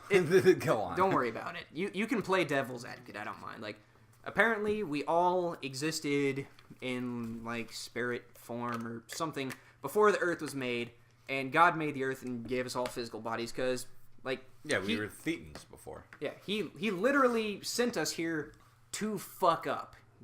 Like that's the Yeah, point. what a fucking dick. You gotta learn what sour is in order to appreciate sweet is the best analogy I can come up with. Like, we gotta come here, learn what life is all about, so then we can appreciate what we have when we do, go back to heaven. Like, that's fine. I get that. It's like, I guess, normally raising kids. Kids have to go out and fuck up in order to learn, what life's all about. Eat some dirt. Yeah, it makes sense. Like that's the point. That's why we're here. We're learning to fuck up. Like he's not gonna send us to hell because we're here doing exactly what he sent us here to do in the first place. You take like serial killers and stuff like Jeffrey Dahmer and shit. Yeah. Like I don't know. that's something wrong in their brain. Like that's something going off that shouldn't be going off. Yeah. Like honestly, if God exists, I don't like him. He's a dickhead. Like why is he fucking doing this shit? I don't know. He's a parent, and all right. Another analogy that I can't remember who exactly said it. It was one of my other friends. It was like we were talking about, like why would God, allow us to do all this bad shit that he tells us not to do? And Well, it's already genetically in your fucking brain, so it's not even. Yeah.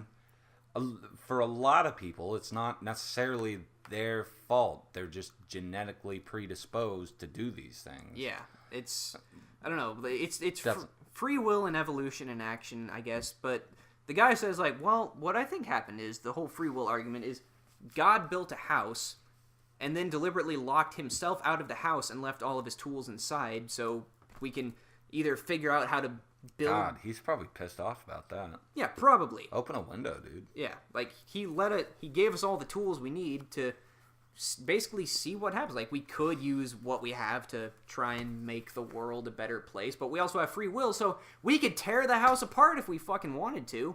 That's the whole. Then God would get in. Well, yeah, naturally. Like, we break the door down. He just walks back in and goes, "Dude, what the fuck are you doing?" But no, like, it's life, according to them, is supposed to be a learning experience. We're supposed to fuck up and hopefully come back and, I guess, I don't know, be like, "Hey, God, here's everything I learned while I was down there in the muck." Like, I don't know. They call him Heavenly Father for a reason, I guess. We're his kids. Kids fuck up. We're supposed to fuck up. Sometimes the fuck ups are out of our control. It's, I don't know, maybe another, like, maybe we do get serial killers. Sometimes you're predisposed to do things. Yeah. Sometimes you're born retarded. Like, sometimes you're born with AIDS. Yeah, shit. Good one, God. Yeah, shit happens. If you exist, you're a dickhead, and I don't like you. Yeah. I'll say that about God. Yeah, like I'm with you. Like you said, I'm religious. I believe. I question some of the things he does, but at the same time, you know, he's God. What's the point of AIDS babies? Why Okay. would he do that if he exists? Well, I think the point was he told the guy not to fuck the monkey, but then the guy fucked the monkey anyway and got us AIDS. I think it's mostly they were eating monkey. Eating whatever they. I mean, did. I'm sure monkeys have been fucked, but Well, yeah. I mean, we're humans, so of course they have. But there's a really, really terrible picture of I'm guessing it's Africa, and I probably shouldn't even say this, bring it up, but I'm just gonna do it. It's a dude, black man. He looks like African. Yeah. You know, they kind of have a different look, which is probably racist. Whatever, fuck off. It's an observation. I'll touch on that in a minute. But, It'll make sense. He is fucking the lower half of a white woman. The upper half is gone. Oh, nice. And he's just fucking that lower half. Just going to town. Where is God? Like, if God exists, that shouldn't be fucking happening. Well, like I said, it's the free will thing. He left us here to do as we will and hopefully learn from the experience. I don't know. But anyway, the reason Africans look like Africans, I believe in a form of evolution. Like, I don't necessarily know if we all crawled out of the primordial soup as, like, half frog people, whatever. Whatever. Evolution is Half frog people. Evolution is a thing. We adapt to our environment. So the environment over in Africa is very obviously different than the environment here as Alaska. So we will have some traits that people who predominantly live in Africa don't, and vice versa. Yeah. Like, that's a real thing. Like, it's different. Yeah. We definitely didn't come out as frog people. But, however the hell Earth got started in the first place, I don't know. I wasn't there. I'll ask God about it, hopefully, if I get into heaven. Be a like, big lava, and then it was a big water, and then, yeah, slow evolution. Yeah. Like, we have pale skin because we live in Alaska and we spend many months out of the year in a lot of darkness, so we don't tan, whereas in Africa, it's a very hot, humid, sunny place, so... Yeah, that's the only difference. Yeah, so... Like, that's... They have darker skin because of that, so... You know, that's why Africans look like Africans and Alaskans look like Alaskans. Well, I just mean there's... Never mind. I'm not going to say it. Yeah. But, like, you know, there's different kinds of white people. Yeah. Who look different, and you can kind of tell, like, European white people kind of have a different look than American white people. Yeah. Like, they generally look a little different. Yeah. It's the same way, like, a Thai person will look a little bit different than someone from the Philippines. Yeah. Or a black man in America looks a bit different than a black man in Africa. It's... Yeah, I think genetics... People look fucking different. Yeah, genetics factored into it at that point because, you know, like, I have my dad's nose, whereas you have, I don't know, your mom's something. So genetic traits get passed down from families, and Didn't get my dad's height. Yeah, then there's a different genetic pool over in Europe than there is in America. Yeah. It's all different all the time. Like Russian people, especially, they all look the same to me. Like there's either a fat Russian dude in a tracksuit or a skinny Russian dude in a tracksuit, and those dudes all look the same. Yeah, Russian mob people look different than Russian regular people. It's not like, I don't know. I'm Norwegian, you know, and you're, what are you? You're I have Russian, German, gay. There's a lot of Russian in my family somewhere, but I'm also like 1/64th Cherokee. Like my mom's side of the family is, I think they call it a Heinz 57. There's a bunch of different shit on that side of the family. See, I'm 100% Norwegian. Like, my great-great-grandparents moved here, and like, on both sides, and it all trickled down to just Norwegian. I'm all Norwegian. I'm a Nord. I don't live there. I don't speak the language, and I don't care. But that's what I am. Who fucking cares? Yeah, though? You're all Nord, and I've got, like, you know, Imperial and Breton and Redguard. You're probably mostly Khajiit. Yeah, a bit of Khajiit and Argonian in there, too. Yeah, I'm a little bit of everything. I could see some Argonian in there. Yeah, I'm very reptilian. With the big nose. Yep, I have the snout. The snout. But I was not born with a forked tongue. That genetic did not get passed on to me. Yeah. I mean, my kid might have a forked tongue whenever me and my wife actually decide to have one. I don't know. He could pop out. He could be full Khajiit for all I know. Andy, you have a kid. I'm taking it. As far as I'm concerned, right now, you can fucking have the thing. I don't like kids. We had a scare the other day. First scare I've had in years. I had one of those when I was working at Pizza Hut, so share. Yeah. Actually had to go get pregnancy tests, and this luckily nothing. Yeah, the scare on my part was that my wife has a thyroid condition, so like at-home pregnancy tests might not necessarily work because of all of her hormones. Yeah, I mean they're not 100% either way. Yeah, and she could be pregnant. Well, she's it's not. Probably fucking retarded right now. If yeah, Miranda's pregnant. No, she had to like actually go to the doctor and get like a blood test to confirm that she is in fact not pregnant. Which, thank God, man, because I ain't ready for that shit. 29 and not ready for that shit. I don't know if I'll ever be ready for that shit. At this point, I feel like, so I'm 27, you're 29. Yeah. If I don't have a kid within the next year, I'm never having one. Because I don't want a kid in my house until I'm fucking 50-something. Yeah. Like, besides the fact I don't want a kid, I don't want to be responsible for that. Yeah, me neither. Like, fuck them. Yeah, me and my wife had a long conversation during that scare, whether it was going to be raised Mormon or not. And this is one of the time where I asserted my male dominance and put my foot down. I'm like, all right, look, you can take the kid to church. I don't mind. I go to church with my wife. It keeps her happy, and I like learning about other religions. But you're not going to force that kid to be religious. Let him grow up and make his own goddamn decisions. Like, that's eventually what happened to me when I was Baptist. I went to my dad when he was still alive, and I'm like, Dad, I don't feel like I'm learning anything here. And my dad he was religious, but he was, I guess the term is non-denominational. Yeah. Like, he believed in God and Jesus, and that was about the long and short of his faith. Like, that's what he believed, and he didn't need... He was a very simple man. Yeah, he didn't need to be clogging that shit up. So finally he just looked at me, pulled out his cigarette, lit up a smoke, and says, look, people can talk at you for your entire life, but eventually you're just going to have to go out and figure this shit out on your own. So, that's what I did. Yeah. I miss Richard. Yeah, me too. His anniversary is coming up soon, actually.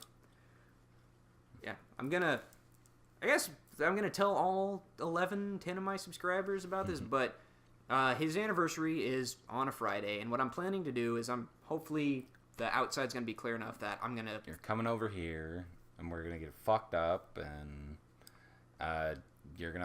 we're gonna go get that fucking serial killer Mormon, and He's gone. He's in the lower 48 now. oh, thank God. But yeah, At least he's not killing anyone up here anymore. Yeah, no, I'm planning to hopefully fire up the grill, and if I can find them, we're gonna like watch the first 3 Rocky movies. So if you want to show up, Definitely. if my listeners want to show up, yeah, we're just It's on a Friday. Yep. So It's also on 420, which is kind of shit because my dad hated marijuana. But Nah. yeah, I'm gonna do some grilling. Richard blazed. He did at one point actually, and it was Soul chickens and all that. yeah. No, the one time he tried marijuana, the same thing happened to him that happened to me. He got really paranoid and he thought the cops were gonna show up, so he tried to hide his stash in a fish tank. But yeah, Rocky and burgers. Friday and I'll ribs. probably be working, but I'll get off at like 9:30. So All right. Yeah, it's probably gonna be a What? late night, but it'll be fun. He loved the Rocky movies. I love the Rocky movies. Which funny universe breaking thing there. In the Marvel Cinematic Universe, Captain America mentioned that he had a list of like movies to watch, and the Rocky movies were on that list. Yeah. And Michael B. Jordan, who played Eric Killmonger, was in a Rocky movie. yeah, So I guess Michael B. Jordan, there's 2 of them, 3 of them technically in the 3 of Marvel them. Yeah, Yeah, Human Torch, Eric Killmonger, and Adonis Creed. yeah. Which, honestly, after watching Creed again recently, I think Adonis Creed could take on some people in the Marvel Universe. I still need to watch that movie. Oh, it's so good, man. Like, I love fight movies. I love the Rocky movies. I loved Warrior. Here Comes the Boom was pretty funny and also actually pretty good. Did you watch that movie? It was Kevin James, and he got into martial arts or UFC. I for know money. what movie that is, but I didn't watch it. It was- because Kevin James. It was pretty good. Adam Sandler was not involved in this movie, so that automatically moves it up a rank, I think. Yeah.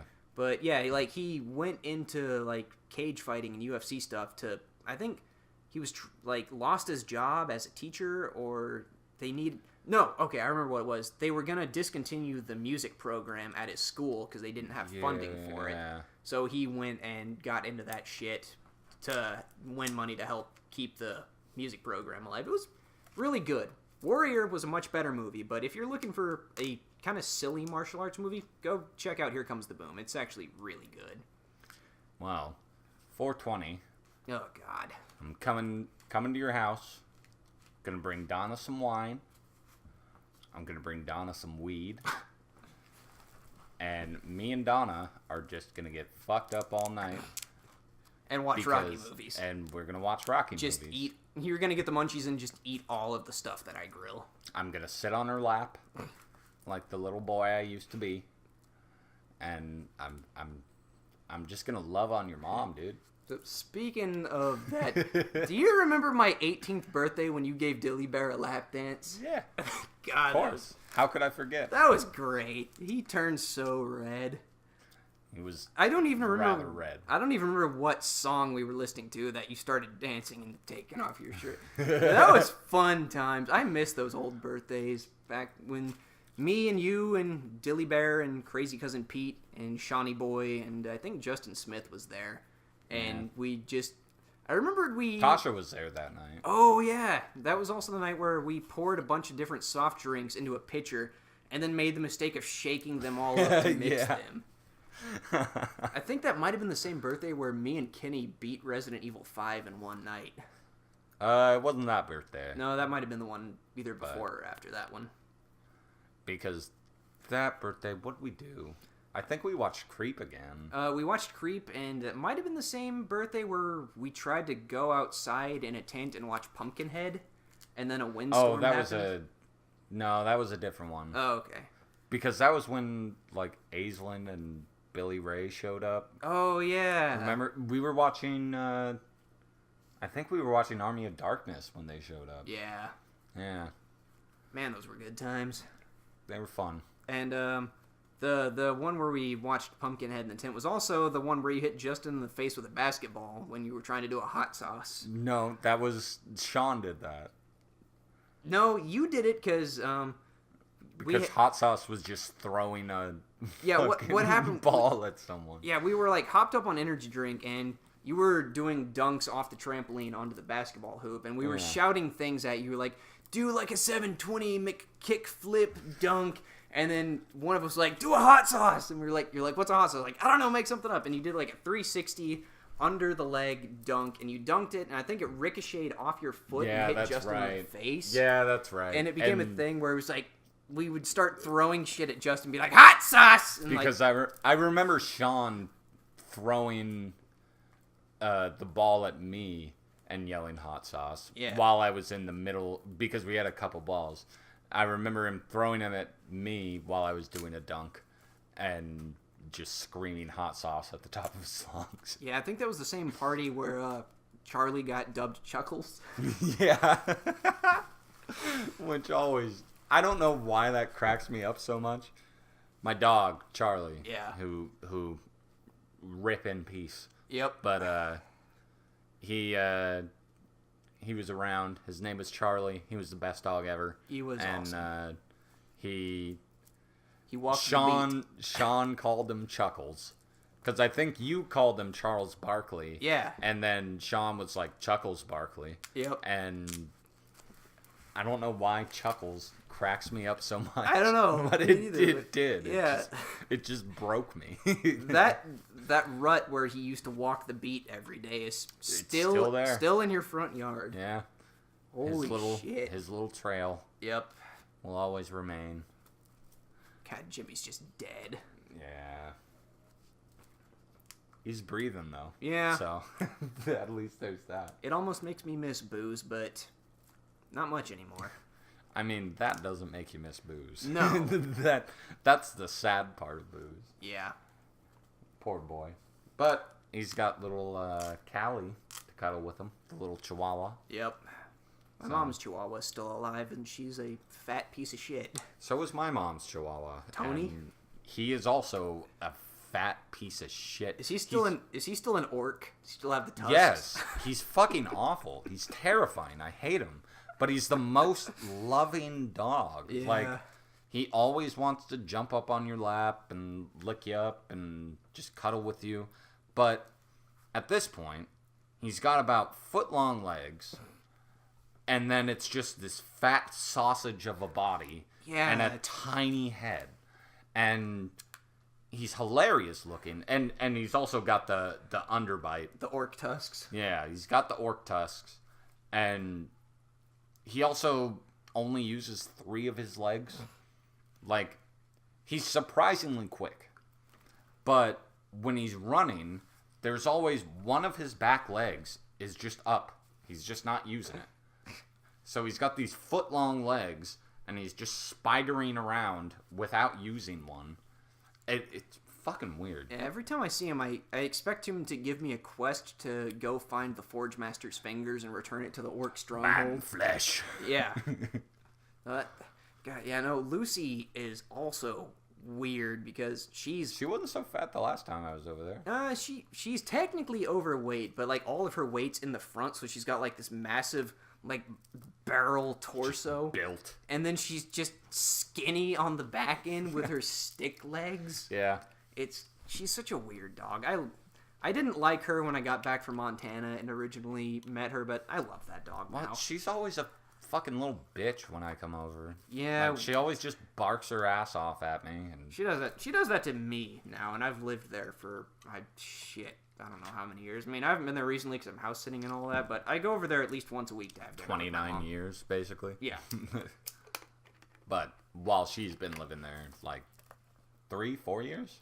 It's been longer than that. She was there when I got back from Montana, I think, in 2010. Yeah. So yeah, she's been there for a while. She's getting old. Yep. But yeah, she's a little bitch. She doesn't like my other dog, Annie, the corgi, and she doesn't like any of our cats. Of course she doesn't. Annie's a piece of shit. Yeah. She's a bad dog, just like Roscoe. Yeah, she's getting better. We've got her a shock collar, which makes me feel kind of bad, but she doesn't bark as much anymore. And So when she barks, it shocks her? Yeah. Yeah. I fucking need one of those for Roscoe, because every time she barks, I'm immediately pissed off. Yeah, she's a high energy dog, but when I move back home, I'm gonna set her up like a little run outside in the driveway so we can Just put her out there and let her tuck I herself actually have a run that I don't use. Oh, nice. You could have it. Cool. It'll make Don't my need to life buy one. much easier. We could actually, once we're done with this, go take it down. All right. I'll Yeah, give no, it to you. she's a nice dog when she's being like still and cuddly and quiet. She's a sweetheart, Yeah. but she's just a bad dog. Yeah, my cats fucking hate her. It's sad. One of our cats, Fondue, is now afraid to come downstairs because that's where the dog is. Aw. But I don't want to get rid of any of them. Even Mew has gotten used to Roscoe, and she's the most reclusive, scared cat ever. Yeah, it's just the fact that Annie just wants to play all the time, and whenever she's like, oh, look, a friend to play with, and the cats are just all like, I'm not your fucking friend. I will kill you in your sleep. Yeah. Man, Clarence, our newest cat, he's getting fucking big. You have 4 now, right? Yeah. God. Yeah, no, he started out as a tiny little thing that we thought was a girl. Turns out it wasn't. But Turns out he's a big boy. Yeah, he's a Maine Coon, so he's gonna get bigger. Yeah. That's like Littleman. When we first rescued him, he was like, he fit in the palm of your hand. And now he's fucking giant. Yep. Like, I'm sure I've said it before and everything, but yeah, when he sits on my lap and like I have my legs up on the other chair, he can stretch from my hips to the end of my feet. Yeah. Like, he's fucking huge. Clarence is getting to the point where when he like stands straight up and stretches, he can almost reach the edge of the bar we have at that house, which like comes up a little ways past my waist. Yeah. Yeah, he's gonna be a big old boy, and he's gonna, if he doesn't outweigh Sherlock and Fondue, he's going to soon. Yeah. Which is hilarious because when we got him and he was little, they would like constantly pick on him because he wanted to play, and they just kind of like bat him aside. And now he's just turning into a monster. I think the only one who outweighs him now is Lieutenant Black, but Lieutenant Black's he's an old man. I don't think he's getting much bigger. Yeah. But he's gained a lot of weight too because he was a stray who was living out in the woods, and we brought him inside and fed him, and now he's probably doubled his weight since he was living in the woods. Yeah. It's crazy. Littleman weighs like 22 pounds now, I think.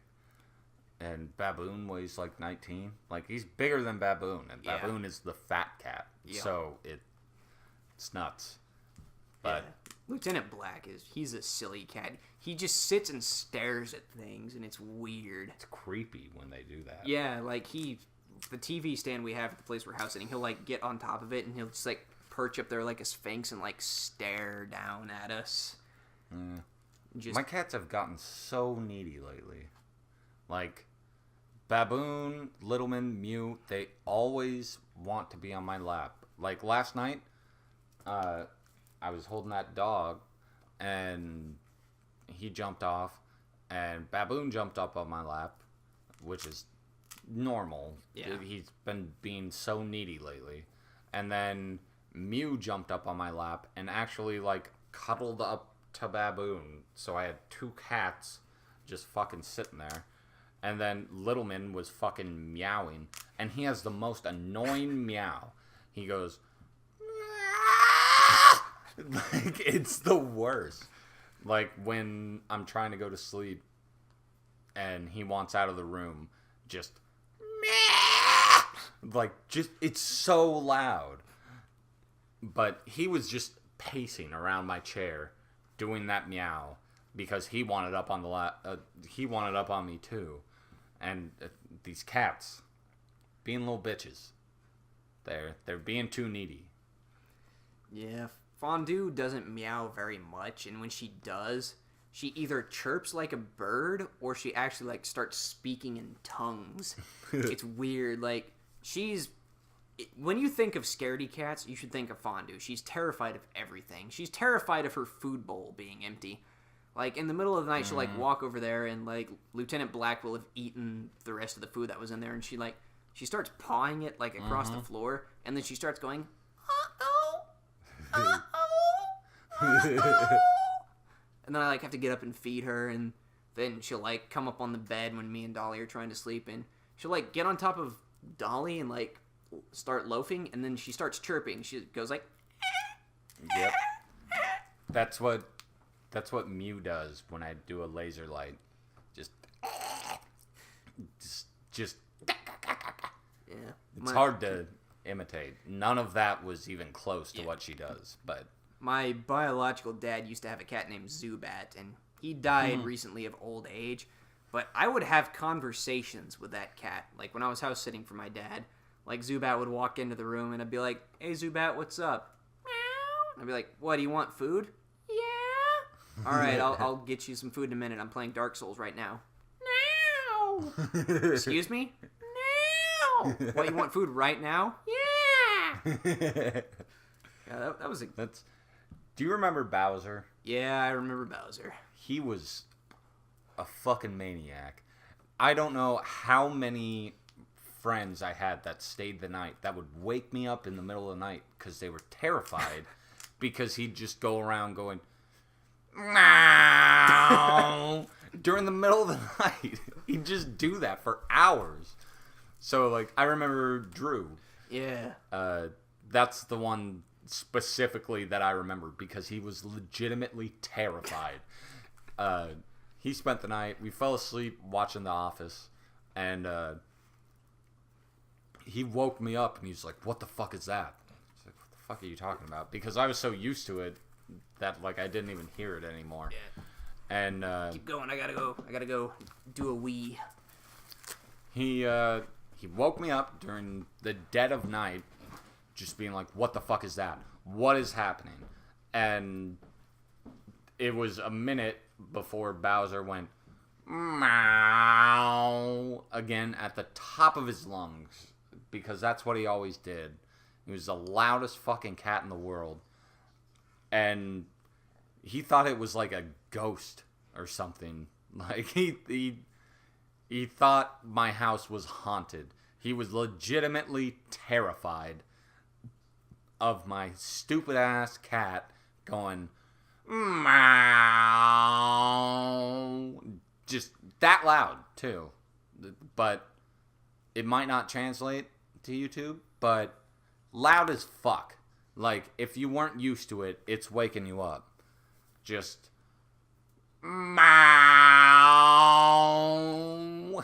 Just, I remember we had a thing where it was like the tank for Left 4 Dead, and but it was just making Bowser noises, and I don't remember how we went all about it, but I can promise you it was funny. Good story, right?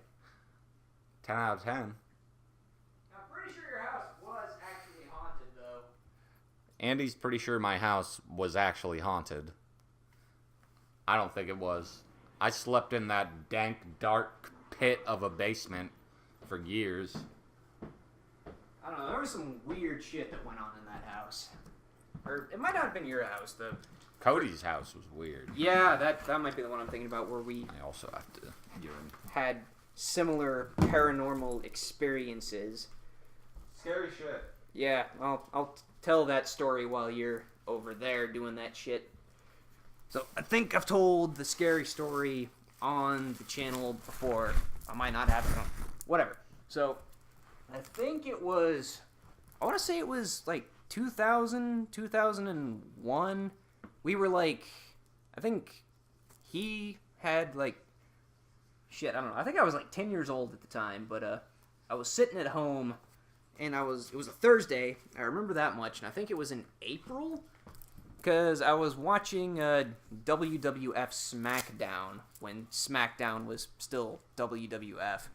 And the way we had the living room set up back then, the TV was over by the stairs. Because my dad, being the smart man that he was, there were windows in the stairwell. And when it was dark out, you could see reflections in the window of who was coming up the stairs.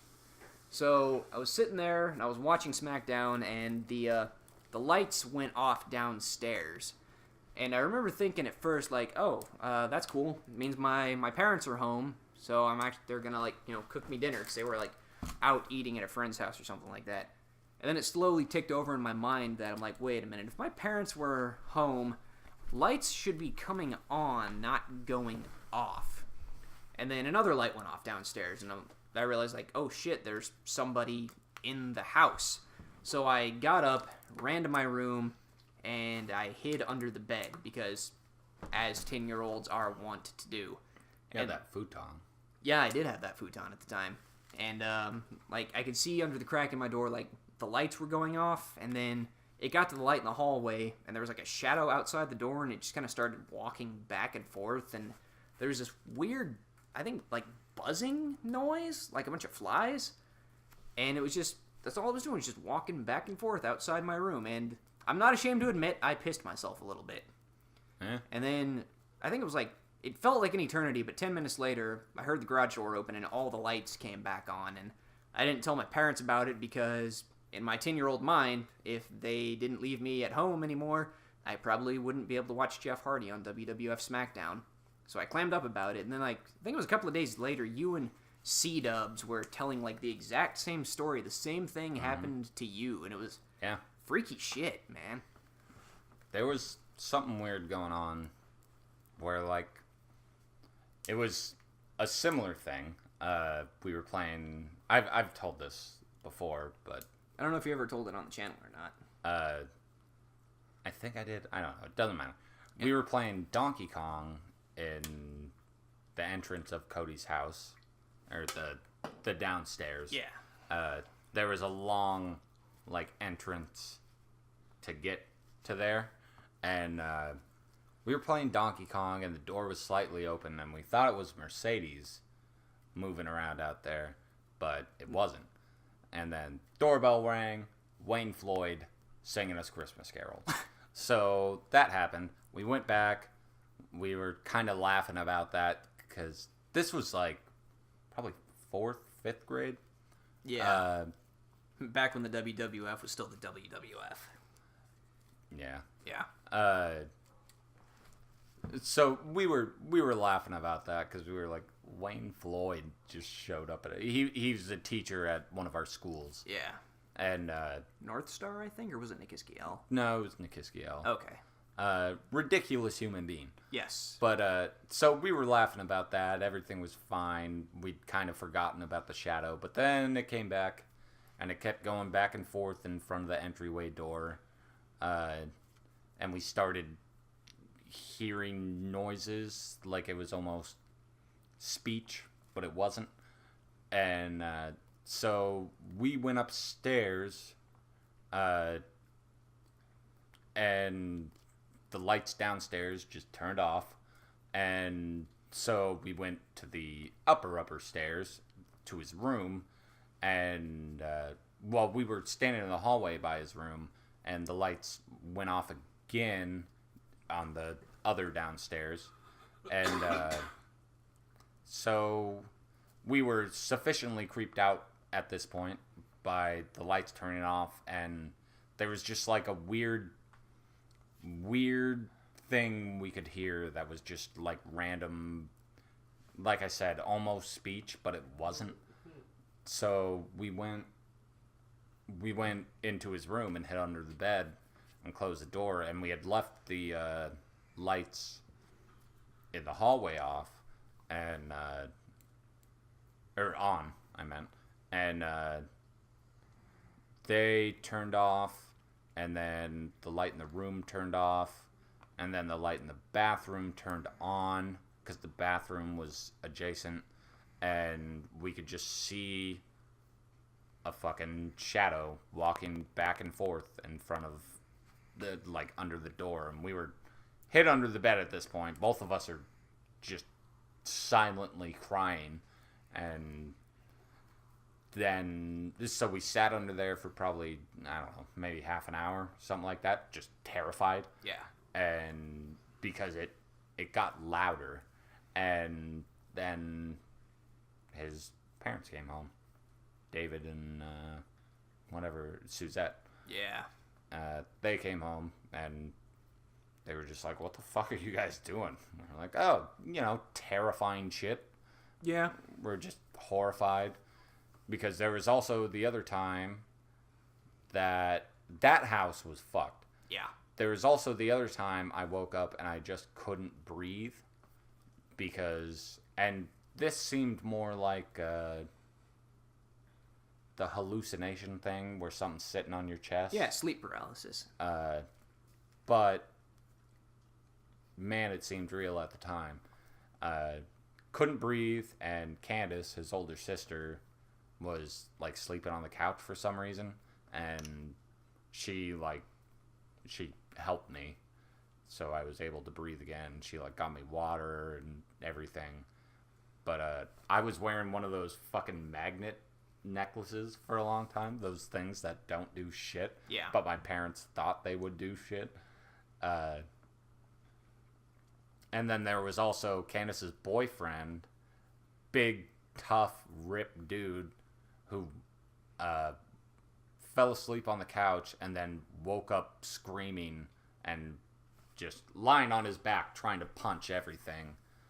They eventually had a priest come and exorcise their house, which that's why I'm more like to believe in just evil shit and instead of anything else. Like, there was some fucked up shit going on, and I don't know what it was.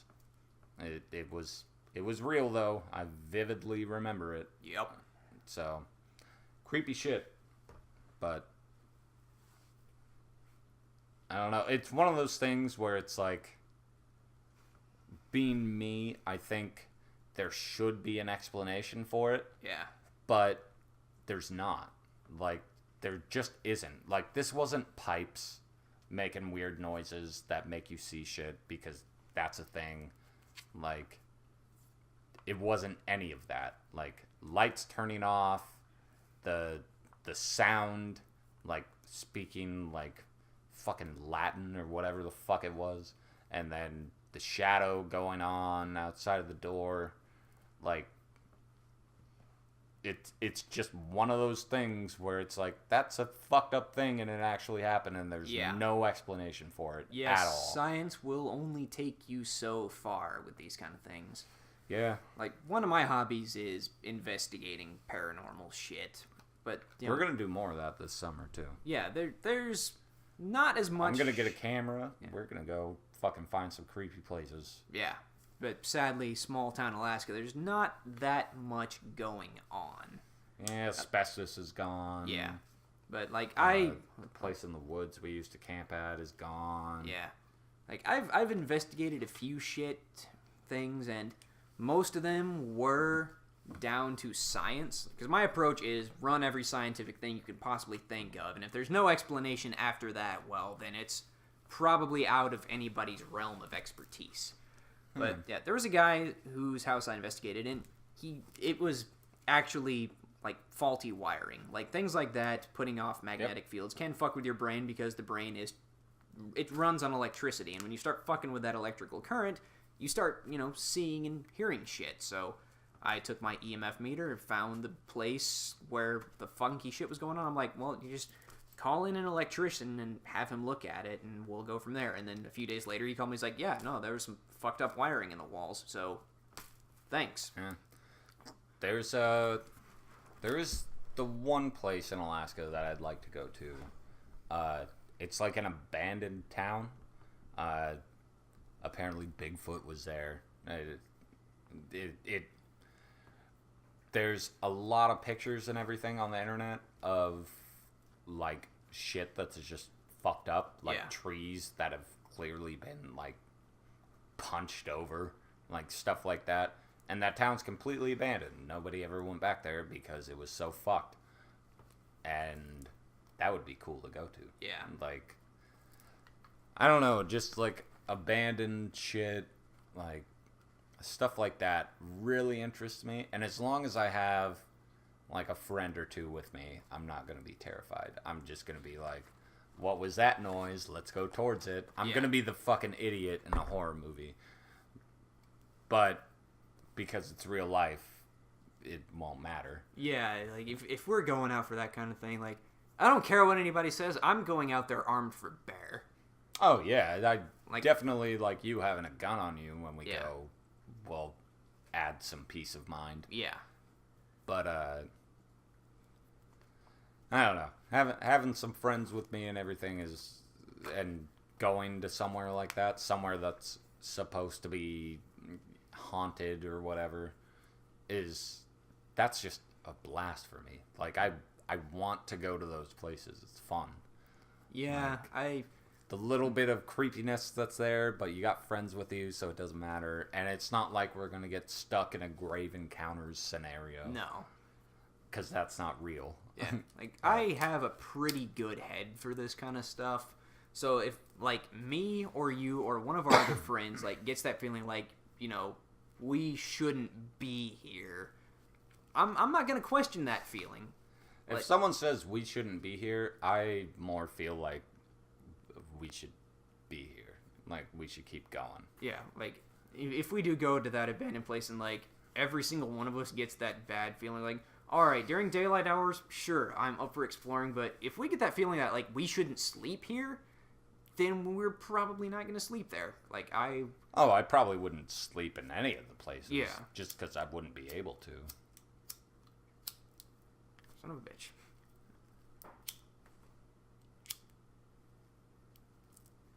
But yeah, like, you were talking about those guys on YouTube who, like, went to that suicide bridge or whatever, like, and it ended up obviously being fake. Yeah. But, like, if my spidey sense starts tingling and I say we shouldn't remain here long, then there's probably a reason for that. Yeah. Like, human beings have some fairly refined instincts for things like that, and I absolutely believe in trusting my gut on stuff like that. Yeah. It's just, I feel like when you get that feeling, that's when the fun begins. Yeah. Like, especially, like, yeah, if I were alone, like, I wouldn't want to go to that fucking village that's abandoned alone. Yeah. I mean, I really wouldn't want to go anywhere in the woods alone, just because a sprained ankle even could fuck you. But, like, even if it was just you and me, I feel like you'd end up freaking me out more. Like, you'd be like, we shouldn't be here. And I'd be like, what? I wanted to, but now you're freaking me out. Like, I feel like you'd freak me out. But if it was like me, you, Jimmy, Stu, and Miranda, then it'd be like, Andy, we're cool. Yeah, if it's just me Like, with that... you have a fucking hand cannon. Yeah. You're gonna be fine. The rest of us don't. Yeah, if it was just me being freaked out at that point, I would probably keep going. But if, like, 4 out of the 5 of us got that feeling, then we should probably turn the fuck around. Or we should keep going and see what we can get Yeah, like... on the film. Yeah, me and Ulrich and Drengar, we went on a road trip up to... Who the fuck is texting me? Oh, it's just the wife. That's fine. But, yeah, we went on a road trip up to Fairbanks and then turned around and hit the Alaska State Fair for the 3 Days Grace concert. But we came upon this one campsite, which most of it was fine, but we were looking for a place off the beaten path because we don't fucking like people. But Yeah. we got to this campsite and, People like... are awful. Yeah, like... Probably 30 feet back into the woods, we found, I think it was like a deer skull or something like that, which is fine, seeing animal shit like that. Like, you go out in the woods in Alaska, you see that shit all the fucking time, but something about this one area, like, set all 3 of us off, and we just kind of looked at each other and we were like, yeah, no, fuck this campsite, we're gonna go back to where people are. It's like, our spidey sense for this area outweighed our dislike of people, and, like, there was some shit going on. Like, maybe it was just a bear lurking in the woods that we were all picking up on, but there was just something about that area that just said we shouldn't fuck with it and we shouldn't be here. Yeah. Actually, I don't know. When I get that feeling, if people are with me, because if I'm alone, but fuck off, I'm not going to do that. Yeah. But if people are with me, especially you carrying one of your fucking hand cannons, like... I'm gonna be like, let's press forward. Like, let's see. Like, there's probably nothing. Most likely, there's nothing. But on the off chance there is, you have somebody who can shoot the shit out of it. yeah, like, I know you're a good shot. You got a hand cannon. I don't like guns, but you got them. Yeah. Like, I like guns when somebody near me is carrying them and ready to fucking pull the trigger. Yeah. But no, I love to go to more of that creepy shit. Like places that make you feel uneasy, but you know it's gonna be fine. Yeah. Like it's not like a bear's in the woods. Like it's not like it wouldn't be anything that a gun couldn't take care of. Like, you know? Yeah, that experience I had a few weeks back with whatever was lurking outside the house we're house sitting at scared the shit out of me, but at the same time, I found evidence that it was an actual physical thing. So unless it's like a Navajo skinwalker or something like that, which I absolutely believe exist, like it's something that if it, for whatever reason, tried to get in the house, I could turn it into mulch with my shotgun. If it leaves a footprint, you can probably kill it. Yeah. Like, but I don't know. I just like the creepy shit. I would love to go to more creepy places and do it with friends. Yeah. Like, because if you if it was just me, you, and Stu. Yeah. Like I would want a third. Yeah. Like, because you're gonna freak me out. Because no offense, but you do get freaked out easily. I do. That time when we watched, that would fuck with my brain. Like I take that kind of creepy shit very seriously because of like that experience me and you had as kids and some of the other shit that I've run across. Like I'm not fucking around with this kind of stuff. I'm like, yes, I would be out there for the shits and giggles of it, but at the same time, if it's some kind of threat, I'm going to take it very seriously. See, I will fuck around with that, though. Yeah, I know. So that's why we need a third person. Yeah. Because that way, like, you're freaked out, but you're definitely not going to go, I don't know, say we're in the woods. You're definitely not going to go running through the woods by yourself. Yeah, no, you're going to want to stay with the people. Yeah. So at least, like, I'm not going me and Stu or me and Jimmy, like, would be like, nah, let's keep going. Let's see what there is. Yeah. Bring it. We'd have the you and we would have the me. And you'd be terrified and you'd be pissed off at us. Yeah. But we would also be terrified, but we'd be pressing forward. Yeah, we'd hopefully have that middle ground of like you wanting to poke it with a stick, me wanting to get the fuck out and leave it alone, and then hopefully that third would be like, let's just find the comfortable medium here. You know, you stop fucking around so much, you take your goddamn finger off the trigger, and let's just see what's going on. I would be fine with you having the gun out and your finger on the trigger. I trust you. But also, it'd be a lot of fun to do. Yeah. Like, go to some creepy, like, that place we used to camp right out over there. Is that the silo? Yeah. Yeah. That place is creepy as fuck. Yep. We left one night because there was a bear. Like, I was trying to go to bed, and a bear walked all around my tent while I sat there just, like, holding my breath. It was terrifying. Yeah. But it's also spooky. Like, it's also just... It's kind of scary out there. Yeah. There's a fine line you need to find between, I think, spooky and terrifying. Because that line's hard to find. Like, if we went out to the silo and it was just being the silo, like, yeah, I would be uneasy, but I wouldn't be outright terrified. And the situation you get into where you are terrified, where it's a very real possibility of, like, maybe not necessarily me, but somebody with us having a gun, and we might accidentally have, like, a friendly fire incident. Oh, God. That would be a terrible thing to have happen. So there's an amount of, yes, I want to know what's creepy, but we also need to be cautious about it because we're human beings with loaded guns, and human beings react badly to terrifying situations. That's why I hate guns. Part of why I hate guns. Yeah. I mean, you know, I went through a fairly traumatic thing, but... Did you? Jeremy. Oh, right. Yeah. Sorry about that. So that just made me hate guns even more. Like... I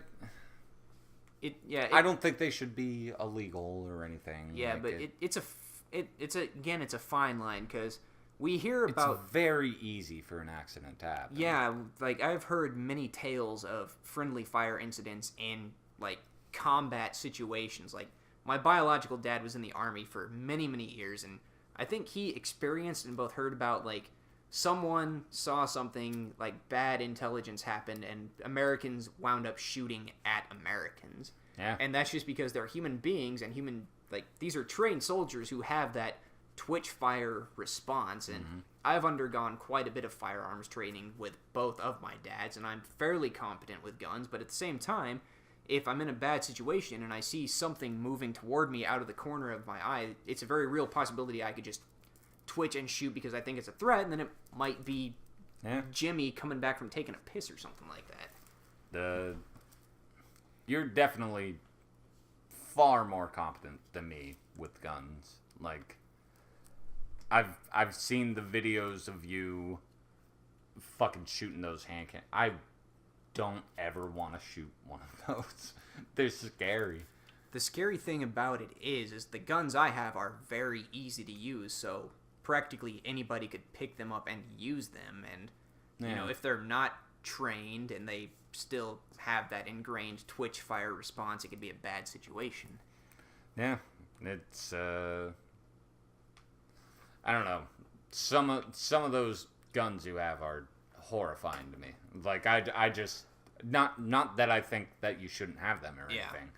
Like, people should absolutely be able to own guns. I just think it's the stupid, like, government ain't gonna take my guns. It's like, yeah, no, they won't. They'll just fucking use a drone, you fucking retarded redneck.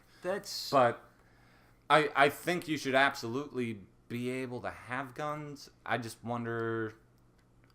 Because, like, there's the recent school shootings. Yeah. Kid just killed himself on a live stream the other day. Really? Yeah, Jesus. He used a, like, breaching shotgun and turned his head into spaghetti. Yeah.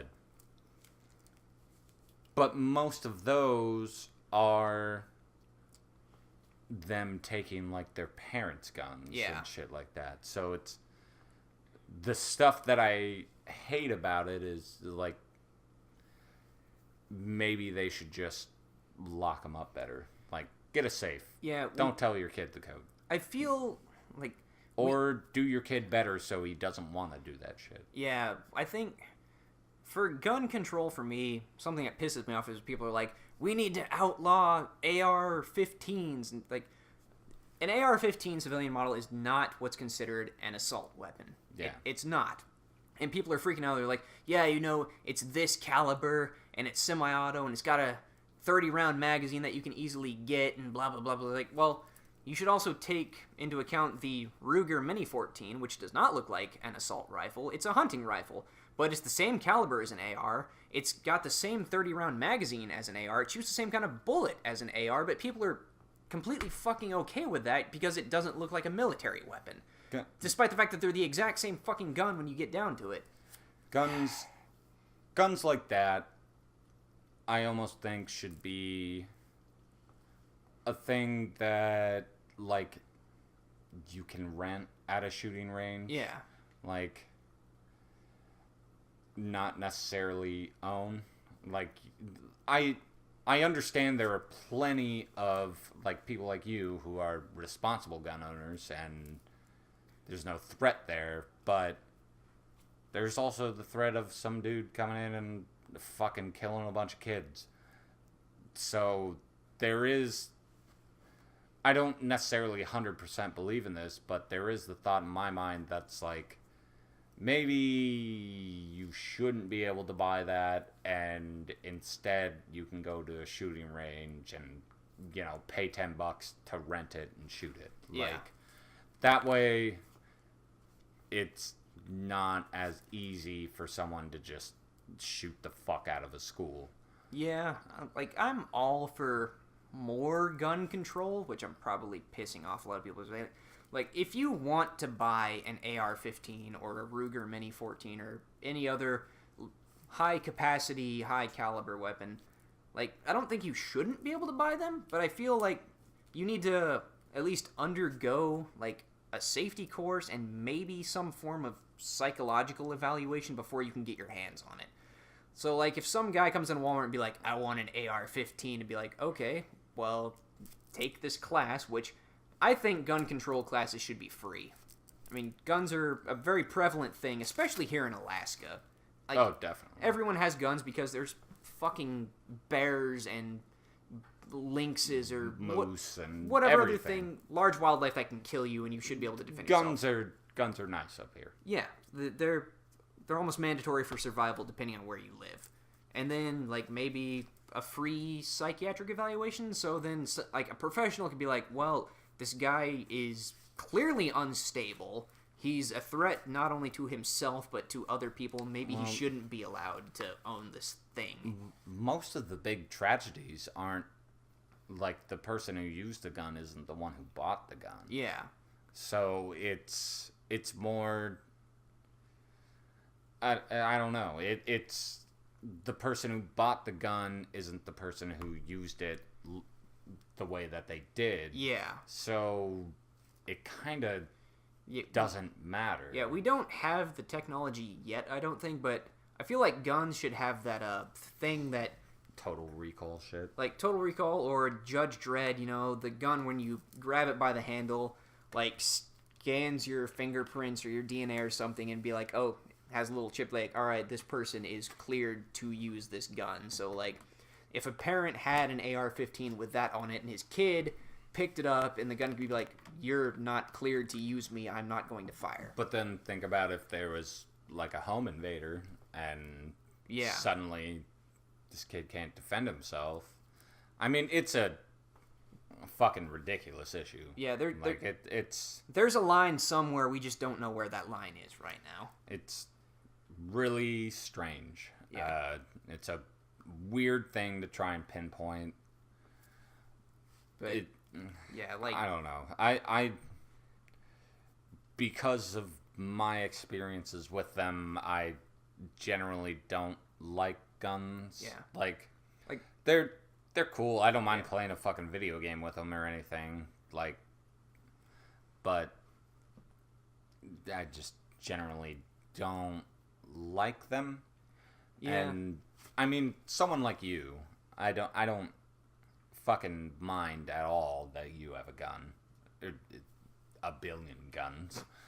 But like Miranda has a gun. And I just told her to put it away.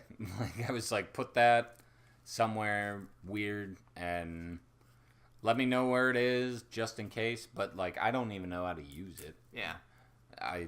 I can use a shotgun and a 22. That's it. Past that, no idea what to do with the gun.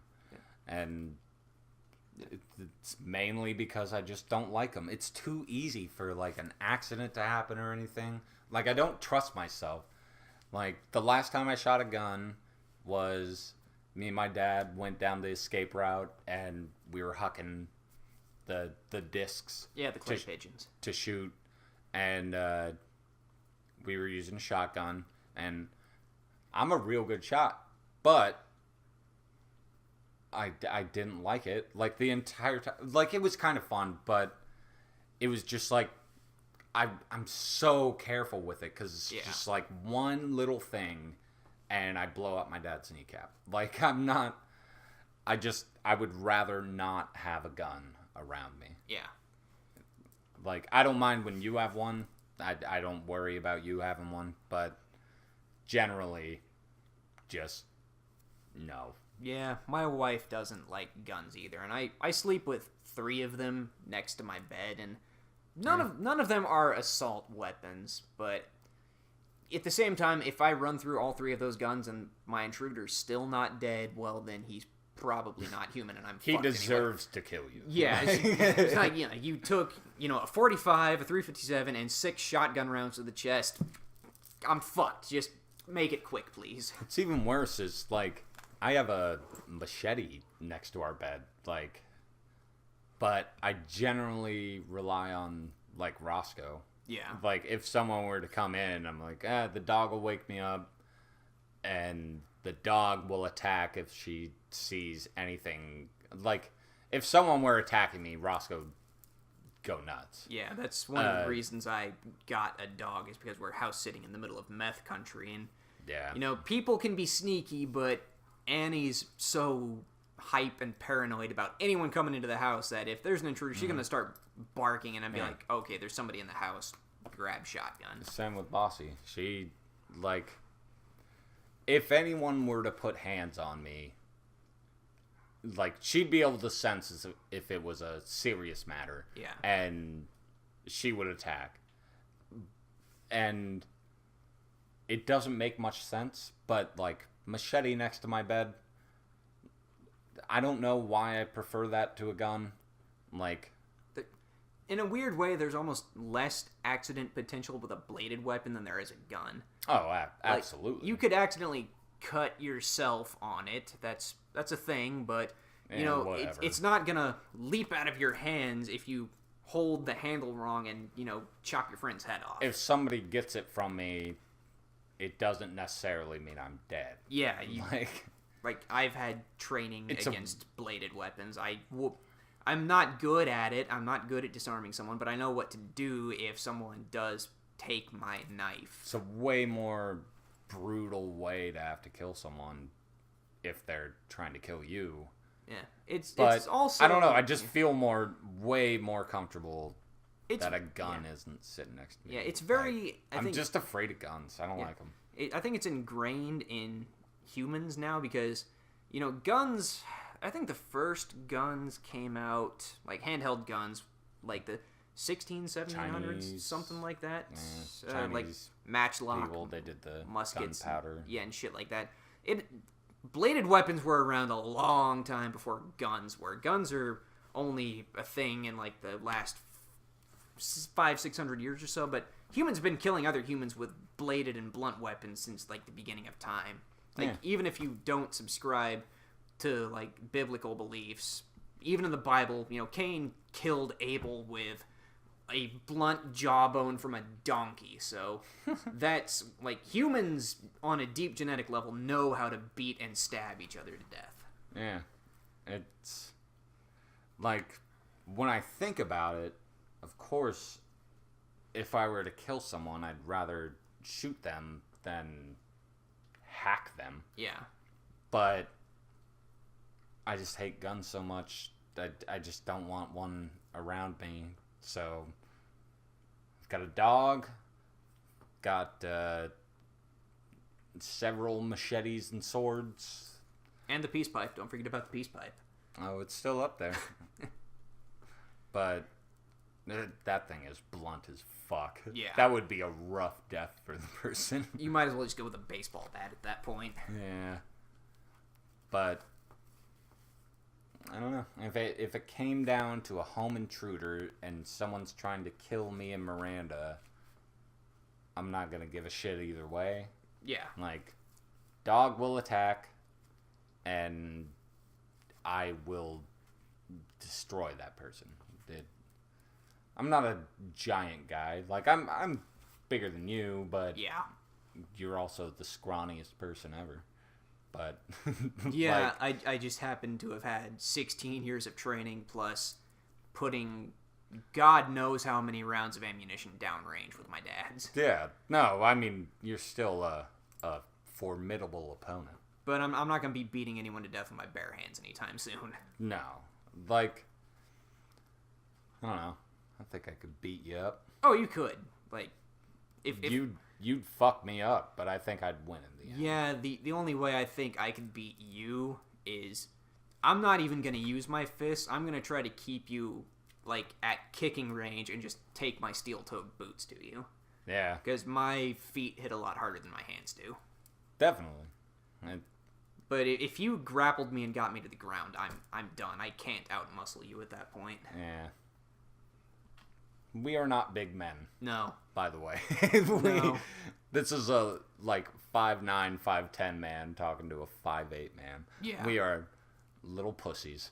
But Andy at least knows how to fight. I don't. You've been in a few fights, haven't you? Oh, I've been in fights. Yeah. But that doesn't mean I know how to fight. Yeah, like I said, I'm probably...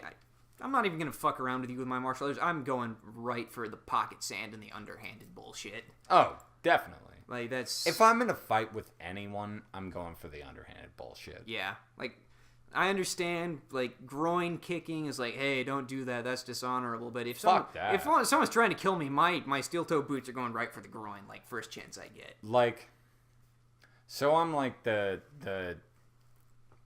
Kenny to me. Like, we kind of boop, boop, boop. Yeah. So, like, if Kenny's coming at me, I'm absolutely going for his balls. Yeah. Like, if anyone comes at me, like, you're going to try and fight me, I'm going to hit you in the balls, and we'll see what happens from there. But I'm going to hit you in the balls. Yeah. Like, I'm going to pop one. I don't care. Like, this is a fight to the death. Yep. I throw everything, including the kitchen sink, at somebody. Like I said, I've been in bar brawls. I've thrown ashtrays. I've thrown bar stools. I've thrown empty and full bottles of beer at people to just try and keep them the hell away from me. Yeah, just get away. That's, do you remember the dude attacking me? I don't know if I've ever told this story on the channel. Well, by all means, tell it. Because I'm not familiar either, I don't think.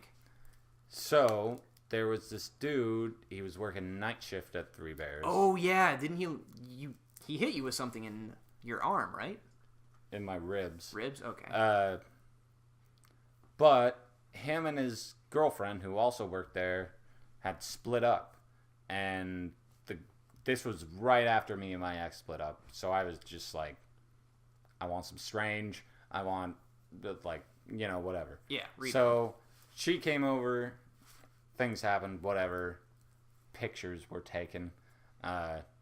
Real degenerate shit. Because I am one. Yeah. And so that happened. And then, like, 3 months later, she still had pictures on her phone. And her and him had got back together. And he saw the pictures. And he was a drunk. So he broke into my home. Stole, like, almost all of my games and everything. And then I worked at 6 that morning. So I, like, just missed him. I left. And I had a different girl over. And he, like, came into my room and stood over her. And then left. He was thinking, which they look nothing alike. He was thinking that the girl was his girl, which his girl was actually at some other dude's place that night. So I get to work. I'm sitting there. I'm talking to Kay,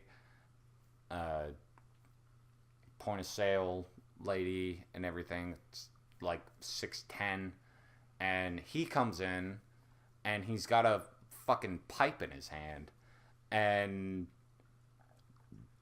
I turn around and he's just like, "What is she doing at your house?" Which he fucking stood over the bitch. It's like obviously not the girl that he thought. But he's like, "What is she doing at your house?" I was like, "What the fuck are you talking about?" And Kay started laughing because she thought it was a joke. Yeah. And I was just like, "What?" I was kind of laughing too. And he was like crying and he reeked like alcohol. And just asked me, what is she doing at your house? Like 4 more times. And then he started fucking swinging the pipe at me, which during the fight, I did not realize that he had hit me because adrenaline. But he hit me like right in the ribs, which I didn't notice till the next day when I saw the tape and stuff, and I was like, "Oh, that's why that hurts." But I like pushed him off me. This dude Steve that used to work there came in, and he tried to grab him, but Anthony like pushed him off, and Steve ended up breaking his ribs when that happened. But then I went and while he was distracted by that, I grabbed him in a headlock and just dropped him to the ground, breaking his nose and teeth. Like, I just headlocked him into the concrete floor and then just held him there while he bled all over me. And also, because he's a little bitch, he was scratching me. Like, come the fuck on. Like, you're done. I got you, dude. You're not going anywhere. You don't need to fucking scratch me. But, yeah, interesting, weird little thing that was just out of nowhere, and I got everything back that he stole. Nice. Because he was drunk as fuck, and they got his truck, and so they got him with, like, a DUI and assault and everything. They were fucking me around for a little bit, where I was just like, I want him charged with everything, and they were like, oh, okay, so we're gonna charge him with the theft. And I was like, no, charge him with the theft and assault. He had my shit in his car, and also you have him on video assaulting me. Charge him with all of it. Like, fuck this guy. Like, he's lucky I didn't just beat the shit out of him. Yeah. Because he was drunk as fuck. He was shorter than me. He was built maybe a little bulkier than you. But not by much. Like, him hitting me in the ribs with a pipe provided minor inconvenience. Yeah. Like, it wasn't much. But, like, when Steve came in and pulled him off me, I could have just fucking rocked him. But instead, I just grabbed him and dropped him. It was ridiculous. Yeah. One of the most ridiculous things that's ever happened to me in my life. So, Yeah, people can be fucking scary, man. I had an almost instance with one of my exes, who I will not state her name for her privacy, but we're still friends like I am with all of my exes. But after she split up with me, she got with this guy who turned out to be very unstable. I think I know what Yeah. you're talking about. And she called me when they were splitting up because she found out just what a crazy bag of cats this guy actually was. And last I heard, I think he was like at a psychiatric facility up in Anchorage on constant suicide watch. Jesus. But yeah, like we met, had lunch, and she like showed me the text. He was like, I can't live without you. And he never outright said he was going to do anything, but there was definitely overtones that he might kill her and then kill himself. So they were meeting. Classic. They were meeting in the Safeway parking lot, and she was like, "Yeah, do you mind like being there when I talk to him?" And I read these texts. I'm like, "All right, well, he's definitely not going to talk if I'm within eyesight, and that might set him off." So I actually waited a little bit, like away in my truck, and I had some of my firearms with me because, of course, because this guy was clearly dangerous, and he was like bananas, 6'6" and just built like a fucking linebacker. So he would crush me in a fight. Fighting skills don't matter at that point. Yeah, I'm like, I don't have the skills to take this guy down. So like, I actually got it in writing that if something happened, I was going to turn this guy into fucking paste if he did anything. Like I've never really pulled the trigger on anybody before, so I don't even know if I could go through with it. But if he if he went after her, I wasn't gonna be fucking around with this guy. Yeah. But thankfully, their conversation, I don't actually know what was said because I wasn't in earshot, but he left and went to Anchorage and apparently tried to kill himself and is now locked up. But yeah, people like that scare the shit out of me because they're so unpredictable. You don't know what the fuck they're going to do at any given moment. Yeah, that's, working in retail where you get someone and they get pissed off at you because you don't have this item anymore. And, you're always on your guard, especially where I work, where fucking homeless people come in all the time and everything, and it's just... you gotta be ready. Yeah. Just in case. I don't want to overblow it because it's not like it's that big of a deal. Yeah. But you still are on your guard when someone like that is around. Black Friday at Walmart. Yeah. Shit, the last Black Friday I worked there, was an insane year, and I actually showed up to work and I had 2 of those collapsible police batons on my belt hidden under my coat. And I was restocking some shelves, and one of the managers walked by and he saw them and he's like, are those batons? And I'm like, yeah. And he looked around at all the other crazy shenanigans that was going on, and he very politely leaned in. He's like, all right, listen, if shit goes south, I, as a manager, authorize you to perform a beatdown with those. And I'm like, Yeah. can I get that in writing? And he actually got it in writing. I don't have the form that he made anymore, but there was a form with his signature on it that said if things got crazy, I was authorized to not use lethal force, but Oh. I can't remember exactly the way he worded it, but it was like, I don't know, like lethal, but You're allowed to neutralize them. yeah. And there were a few fights that broke out. None of them were in my area, but some people did get stomped, and I think some They go of them... fucking nuts. Yeah, I think some of them got stomped by Walmart employees. Good. Because Walmart employees need to give more stompings. They don't get paid enough to not give stompings. Yeah. There were some times non-Black Friday, this woman came up to me, and she started, like, demanding where the baby section was. I think she was a tourist, because if you live on the Kenai Peninsula, you know where shit in Walmart is. That's, like, the only place to shop other than Safeway in the greater Kenai area. Three Bears. Yeah. So, like, you know what's going on. This person obviously is just like, where's the baby stuff? I can't find the baby stuff. And at this point... Did you walk at all while you were in the store? Because you'll find it. I was tired, and I, like, looked over her shoulder, and I pointed to the giant sign hanging from the ceiling that said, baby, dude. with a picture of a baby on it. Yeah, that's when... This happens often. Like, once a week. Someone will ask me where the milk is. And they'll be on the completely opposite side of the store. They'll be in the dog food section. And they'll go, where is the milk? Well, you know when you walked in and you saw those big, like, freezers and coolers? It's there. Yeah. You fucking dumb piece of shit. The other ones that really get me are the religious people, to go back to that earlier conversation. Is he dead? Nah, he ain't dead. No. Jim. Jim.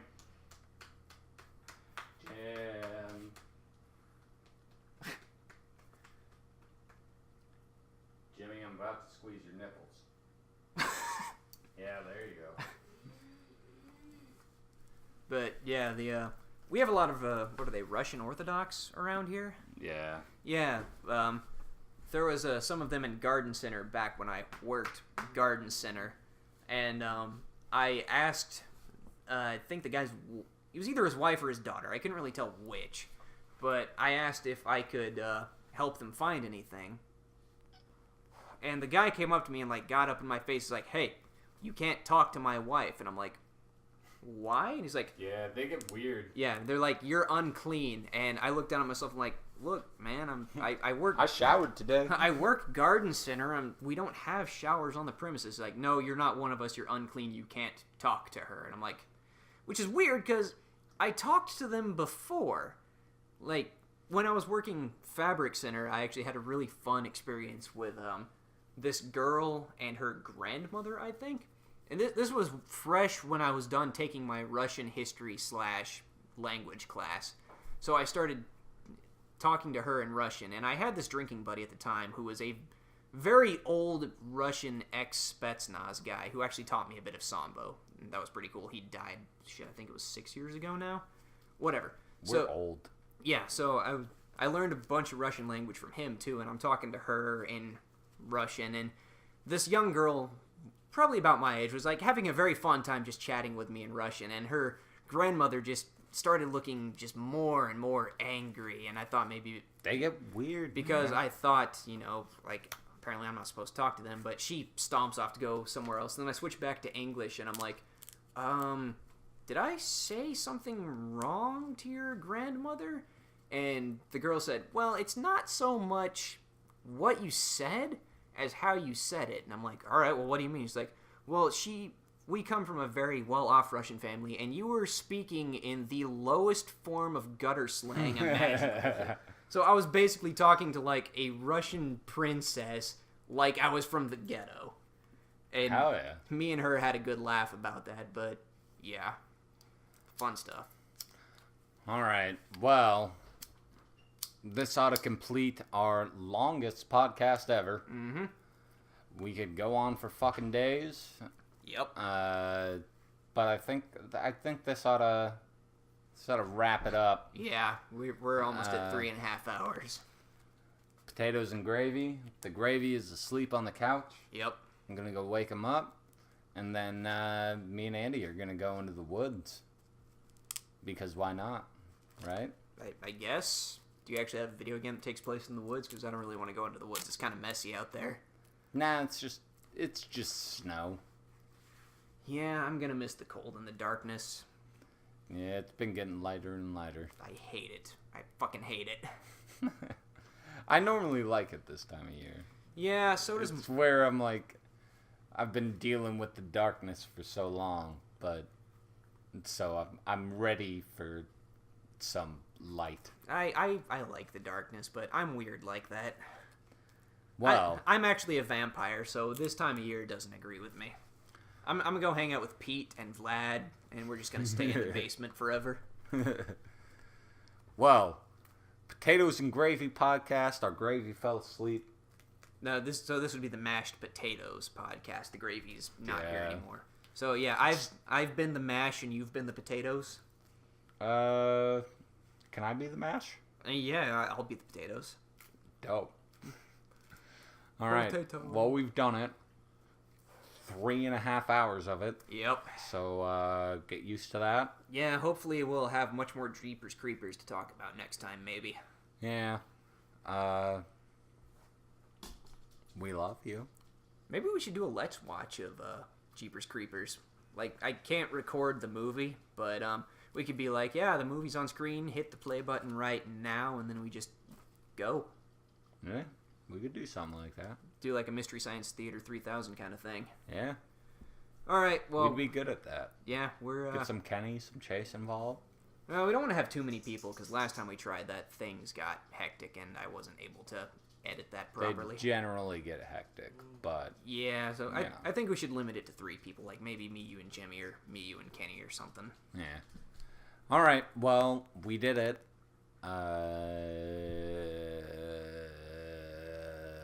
Bye. Yeah, well, we're going to play some video games now. Have a nice day. Thank you for listening. Ah.